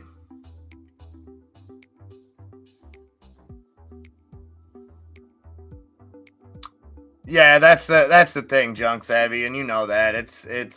And that's where it's like it's tough to it's so tough to like disagree with somebody that really holds to those standards. Like there's you've got Matt Kors and those other guys kind of arguing with each other now. What's up, Birdie Hunter? Happy Friday, baby. We get to be friends for like the next 10 hours, Birdie, and then tomorrow morning we can talk and stuff, but it's straight USA, baby. We got to go. But you know what I mean, Junk Savvy? We know these failure to delivers. We know these dates. We see this stuff, and then we see nothing happen. And like you said, there's always a chance that it can, that more synthetics can be created, and and I'm not saying that that's always the case. I don't think we should just completely lose faith in anything and throw fundamentals out the window. But it's tough. It's tough to kind of, you know what I mean? Because we've all been on both sides of it at this point. Yes, Birdie Hunter. We found her. It took some Twitter stalking, but we found her. And Jane, just to go back to what we were saying earlier, and this is kind of some conversations maybe me and Birdie had off the air, but you were one of the people that constantly came up on both ends of us. So just really, really glad to see you. And obviously all you guys know, I love seeing each and every one of you guys. Just a special day to have two of our two familiar faces show up with Jane Hammond and Michael J. Fine Art. Very, very cool. That just and I'm not bullshitting either. Like that just made my weekend gonna be awesome just because of that. And you guys can think I'm lying, but I'm not. It's you're not a name in the chat. You know what I mean? You're not just a a faceless person. You're Jane Hammond. You know what I mean? It's and to get an aloha from Michael J. just made everything so good today. Oh, you guys got the flu? The whole team, Birdie? Oh, man. Yeah, tennis is physical. That's what happened with, that same thing happened with some stocks of mine. I still got I've told that story before. I had some stocks. They were my biological father, tennis. You can relate to this, I know. I don't know if it was in the divorce agreement or what it was, because he never paid child support, but somehow I got these shares of stock when I turned 18, and they were worth $5 a share, $150,000 they were worth. There was 30,000 shares, and years after he passed away, the company went bankrupt, and they told me I owed them $300.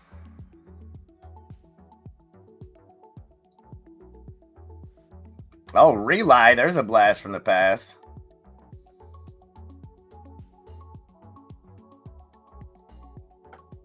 Well, in Junk Savvy, do you think that we'll have a better understanding of how the oil crisis is going to play out come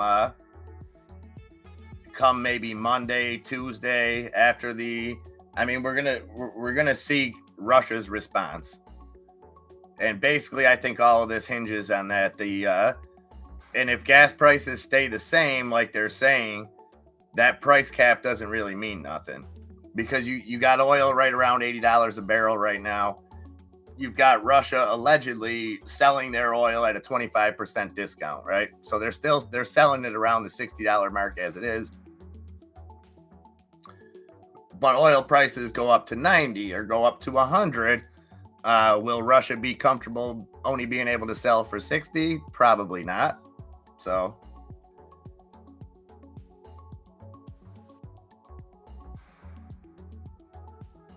right back at you, Michael J. Right back at you. You have no idea. It's been like it's just been it's been a crazy ride. We've been at this for about a month now, and it's been it's just been awesome to slowly bring some people back together. Just very cool. Oh, so Birdie Hunter is assuming tennis, that because tennis is physical, he's looking for your soccer is physical prediction. I already said, Birdie, it's going to be 2-1 USA. The Netherlands is going to get a late goal to tie it up, but then under further review, it's going to be no goal. He was inside the crease. And that's going to be how it ends. It's going to run off. The U.S., we're a compassionate team. We'll probably hug you guys after, let you have a cry. You know what I mean? If you need a shoulder, we'll be there. And you know what? When it's all said and done, Birdie, I'll still be an Ajax fan. As soon as they get rid of that coach over there.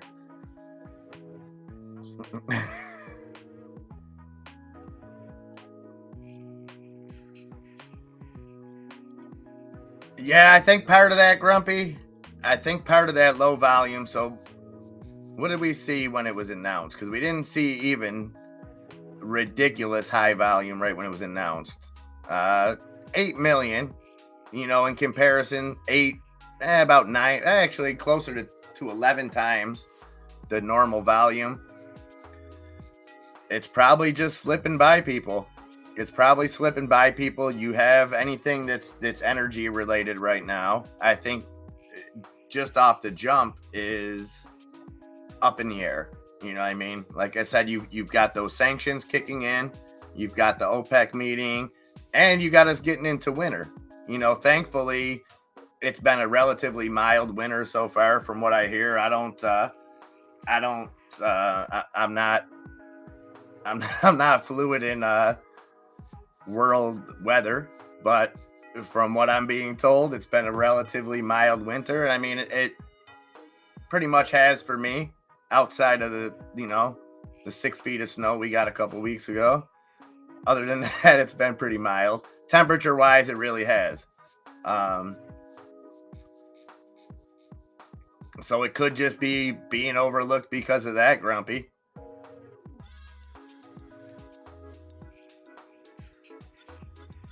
And you know, people just might not be aware of it too, because in a situation like this, right, you're getting a special dividend, so you're not going to expect it to come off the price of it. You know what I mean? This is, from my understanding, right? They sold a couple tankers, and they're passing that money on to their onto the shareholders.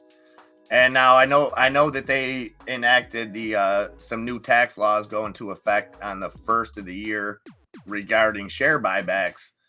What I'm going to actually look into over the weekend, I don't have a pen on me, so sorry guys, because I'm going to text this to myself.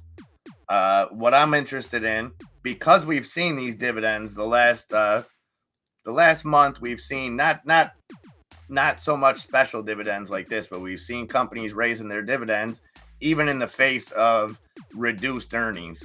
So what I'm interested to see is if there was anything in this same bill that's changing the tax code on share buybacks, if there's anything in relation to dividends that companies are trying to force them through before the first of the year.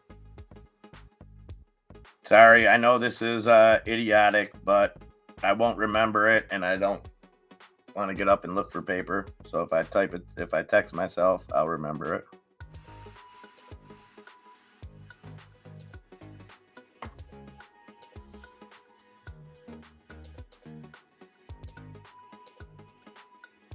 That's a good point. Junkset. And I mean, we've seen a spike, all things considered, 8 million, but timing. And when did that happen? Did that happen the same day that Jay Powell came out and sprinkled the market?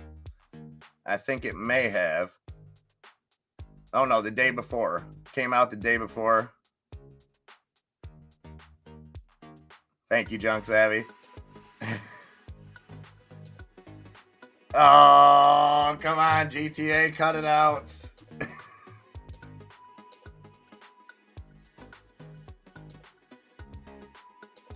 Okay, Birdie. Getting all set up with that diplomatic answer. You're going to fit right in at the UN, Birdie. I kid, Birdman. No, you guys probably do have us on the talent, but I like what you said yesterday, Birdie. I think that was probably the best compliment that I've seen given to the U.S. team. Like you said, I think they're looking, well, I don't think so. You think so, and I'm going to take your word for it because you know more about soccer than me. That they're looking forward to the World Cup in 4 years that's going to be hosted in America. So this is a team that's not set up to win now, but going through those growing pains.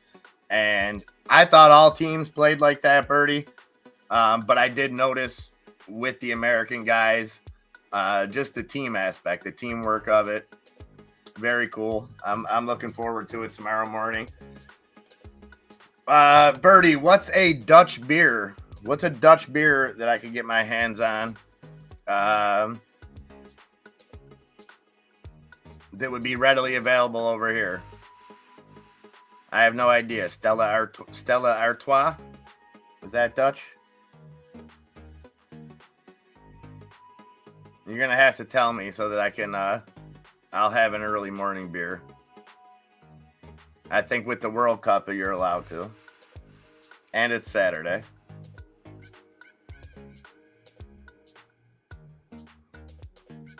All right.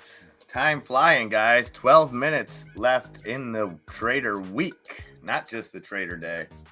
Trader Week.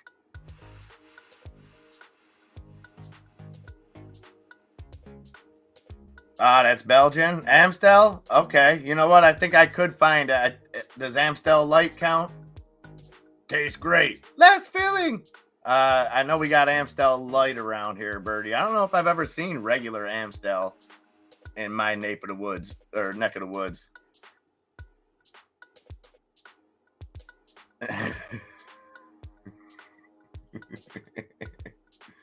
Stella's Belgian. We say bananas here, Michael J.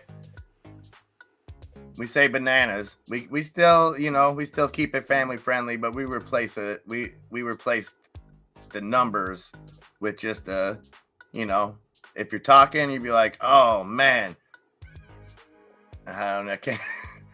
You're like, oh, whatchamacallit's ripping bananas. There you go. Yeah, we got Heinekens everywhere. You can grab one. I'm not a fan of Heinekens. I think they taste like a dirty shoe. No offense. I just really...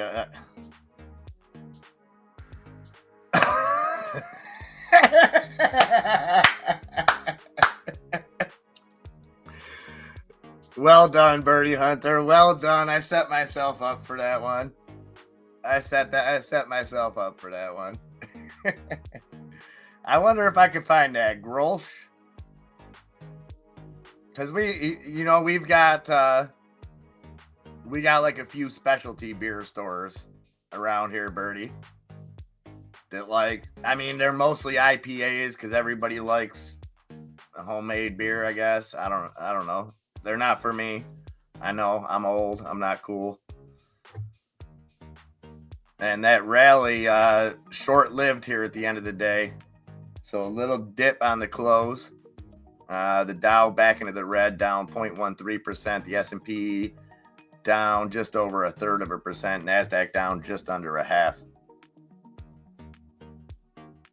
Yeah, that's kind of what Heineken tastes like, GTA. A beer bong with a dirty sock. Yeah. It's just got too much bite for me, Heineken. And even when it's cold, it tastes like it's warm. Well, I was gonna have both, Caesar. I was gonna have both. I was gonna have an American one over here, probably Budweiser. I guess nothing's more American, unless you want to go like lower class American. I get like some Natty Ice or something. I don't think that's a road we want to go down. And we definitely don't want to go down the Pabst Blue Ribbon road. We've seen where that took me. Not going to go down that road again. I like some Miller Time. I can get down with some Miller Time. You know what I used to love, Jane? One of my first bartending jobs when I just turned 18, I think it was. Used to bartend a lot of weddings and stuff, and they used to have the little Miller High Life splits. We'd have the Miller High Life splits and the OV splits. Oh, those were good. A little tasty. I like some Rolling Rock used to be much better until they got bought out. So Rolling Rock used to be like a small company in Pittsburgh, I think, just outside of Pittsburgh. And then I believe they got bought out by, was it Anheuser-Busch or one of the big boys? Still okay. Not as good. 8 minutes left, guys. 8 minutes. I'm sure you've already took care of it, but if you got anything expiring today, anything like that, be sure to unload them. Look at USEA just showing that strength here at the end. 374. Where's Cosmos going to go? Going to be interesting to see these after hours. Cosmos eclipsed that 200 million mark again. 202.72 million.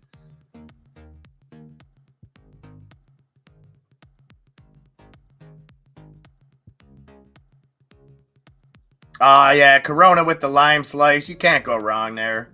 You can't go wrong with that. You got to have the lime slice, though. If it's lemon, I send it back. It's got to have the lime slice. You know, you got to get greasy. You got to put your finger in there, shake it up. It does add something to the beer. It really does. White Zombie, nice. Like I said, Grumpy, people tell me that we have amazing IPAs up here, and there's some local brewers that I hear great things about. I'm just not into. I just don't like the taste. You know, if I was younger, when I used to just drink, you know, when you're a kid or, you know, your 20s, whatever, let's be honest, you're drinking to get intoxicated. You know, now it's now I like to enjoy what I'm drinking because it is such a rare thing that I at least want it to be something that I enjoy the taste. So I'm like a snob like that. But like I said, it's some of them fascinate me because they've incorporated so many different flavors, things like that throughout microbreweries and stuff. Rona with lime in the daytime with friends. Yeah, and you know, Corona really got I'm glad that they kind of went away from that. Remember in the beginning, it was before they were calling it COVID, it was Corona, and you didn't know could you drink the beers. You weren't even. I thought Corona was going to go out of business. I'm like, that's it for them. You know, I don't like to judge a company by its name, but like if you got the same name, you know, I'm sure in the 30s there was some kind of you know, something that had Nazi or something in the title that went out of business, even though they maybe ironically had it. Like I thought Corona was done, but luckily they shifted, started calling it COVID-19, and Corona was back in business.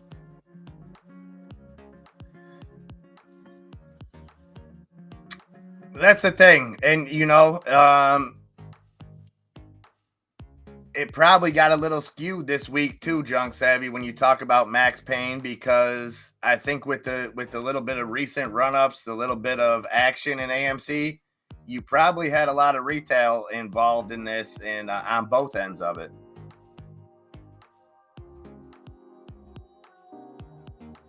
Yeah, me too, Birdie.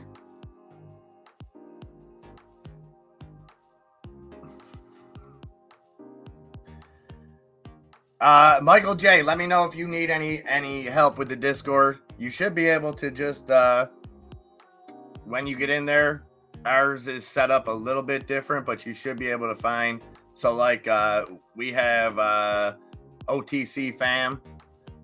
So that's where you'll find pictures of everybody, but there's a poker room in there, fantasy football room. This is my name on there. So if you need help, just friend request me. And I'll help you out however I can. 4 minutes, ladies and gentlemen, 4 minutes.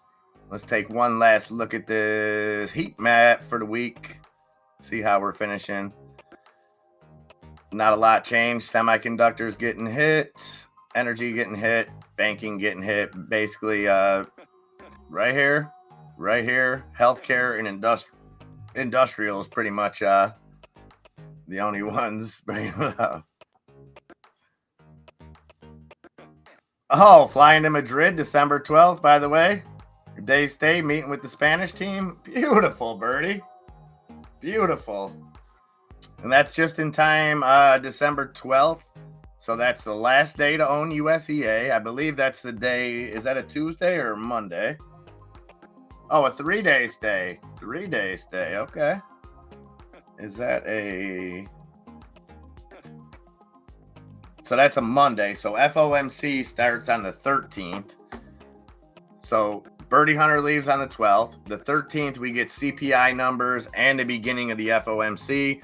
And then the 14th, we will get the rate hike at 2 p.m., followed by J-Pow at 2:30. So be sure to be here for that.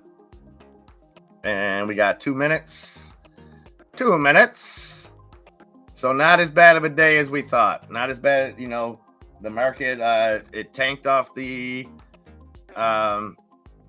jobs numbers and did pretty much a full recovery.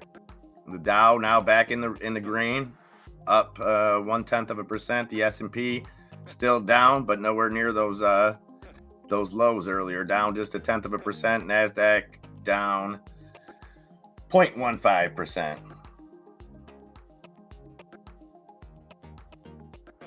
Oh, we got you covered. We got you. Yeah, Birdie, you better be off to get a good night's sleep tonight. I'll tell you that. So it's you gotta wait all morning. It's beautiful. I get to wake up and I'll wake up tomorrow. I'll go piss excellence and then I'll watch some USA kick some butt. You gotta wait all day for the thrashing, Birdie.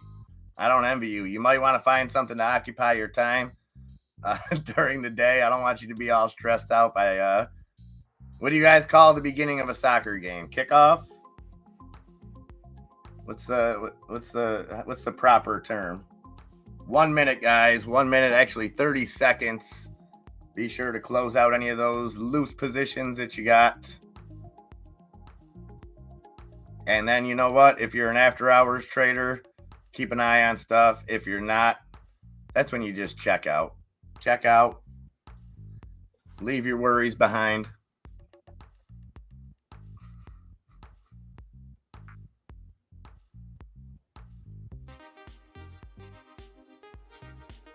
Really? Till 2026, huh? Doing some fishing. Doing some fishing in the morning. And there's the bell, guys. Well, may your fishing adventures be better than your soccer team's dreams, Birdie. Or your football team's dreams, as you'd say.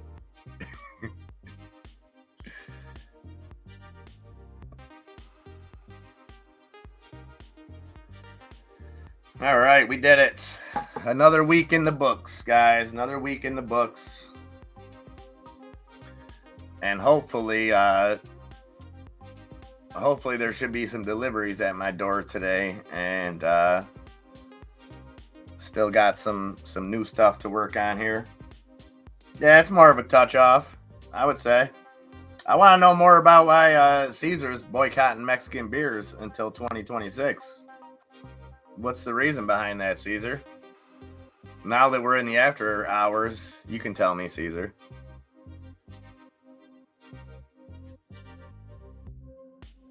So what's that, like 40 degrees Fahrenheit, somewhere around there?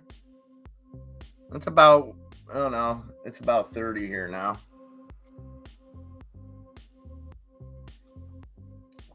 So the Dow ended up closing the day in the green after that wild open. S&P finished down just 0.12%, and the NASDAQ down just 0.18%. AMC ended up closing 817, closed dead even. Up a little bit here in the after hours. Ape closed just under $1. So, you know, hopefully we can get a run on this and we're not going to have to worry about keeping an eye on this compliance issue with Ape. But I think it's something that needs to be on the minds of people. Adam Aaron was asked about it at their last earnings call. Gave a pretty vague response. I mean, he didn't give any kind of bad response or anything, but it was pretty vague.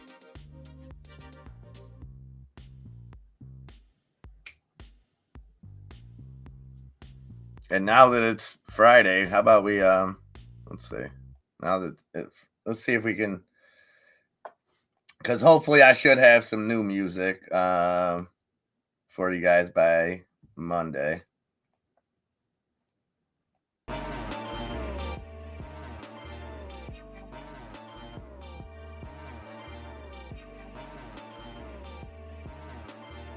I don't even know if I was close on that, GTA.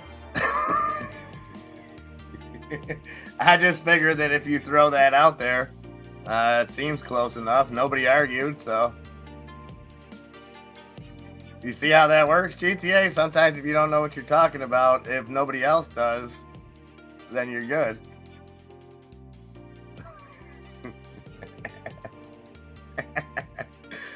Oh, look at Birdie. Birdie's sipping on some Courvoisier. Yes, Birdie, that is small. You know what I hope, in all seriousness, Birdie, I do, I just hope it's a good game. I hope it's an exciting game. That's all. It's all in good fun. All in good fun. And the upside, Birdie, is one of us has to advance. You know what I mean? Well, thank you, Michael J. I shall. And feel free to join us. Like I said, guys, I know it's early tomorrow. I'm not sure if it's 9 or 10. I said 40. Okay, 40. Yeah, so. Hey, that's that Catholic school education, GTA. I told you I was a mathlete. I was not just an athlete, I was a mathlete too. You never know it by my rugged exterior, but yeah, I was quite a math whiz. But yeah, anybody that would like to join tomorrow morning, I'll go ahead and say 9 a.m. That's when we'll start, somewhere around there. Multiply by 2 and add 32. Yeah, that makes sense. That makes sense. Plus, I live right next to Canada, too, so I've been kind of dealing with it. I once had a car. I don't know how it was legal, but it had kilometers. Like, the dealership that I had bought it from Canada, but never switched it over. So I had to learn how to drive in kilometers, too, for a while. The game is, I think, at 9 a.m., between 9 and 10 a.m. I don't know if there's an exact time, because does it go after the end of the game before? Maybe coverage starts at 9 and the game starts at 10. That's Eastern time. So 10 a.m., okay, 10 a.m. Eastern time, coverage starts at 9. I'd take some heat right now, GTA. I'll tell you what it is right now here. Actually, it's pretty warm here right now.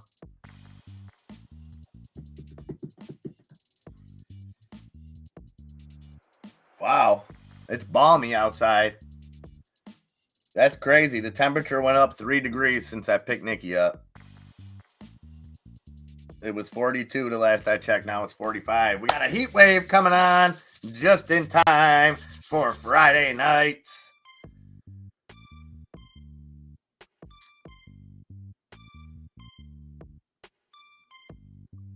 All right. Well, I got a hungry boy downstairs.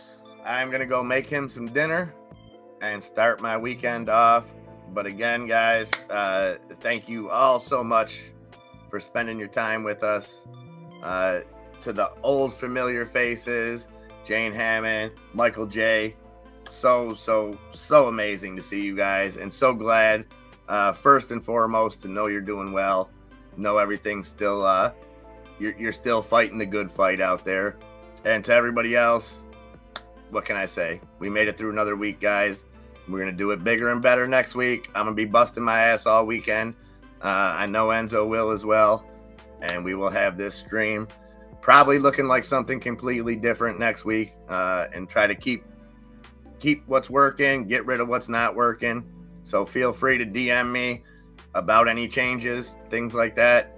Like I've been saying from the very beginning, this is all about you guys. This is your community, our community, and we want to make this what you guys want this to be. So don't ever feel like I'm going to be insulted if you say, hey, maybe try this didn't work, maybe do that. I am always open to criticism, especially from you fine folks. And on that note, yeah, I'm not sure. There'll probably be some poker or something going on in the Discord tonight. It's Friday night. I'm not sure if I'm going to have the boy all night or not yet, so I may be around, I may not. But look for an alert on that tomorrow morning, though. I will definitely be there for the soccer game, and then tomorrow night, Saturday nights. Oh, that's the other thing too, Michael J. So we do poker Wednesdays and Saturdays here, but on pretty much any given day of the week, usually a poker game breaks out. So keep your alerts on, and everybody have a fantastic weekend. Enjoy this first weekend of December. Spread some holiday cheer, and you know what? Go out and do something nice for someone. That's all. Even if it's just holding the door, even if it's just flashing a smile, you never know. It can make somebody's day. All right, you guys. I love y'all, and everyone have a fantastic weekend, and be ready, because we're coming in hot on Monday. All right, guys. Much love.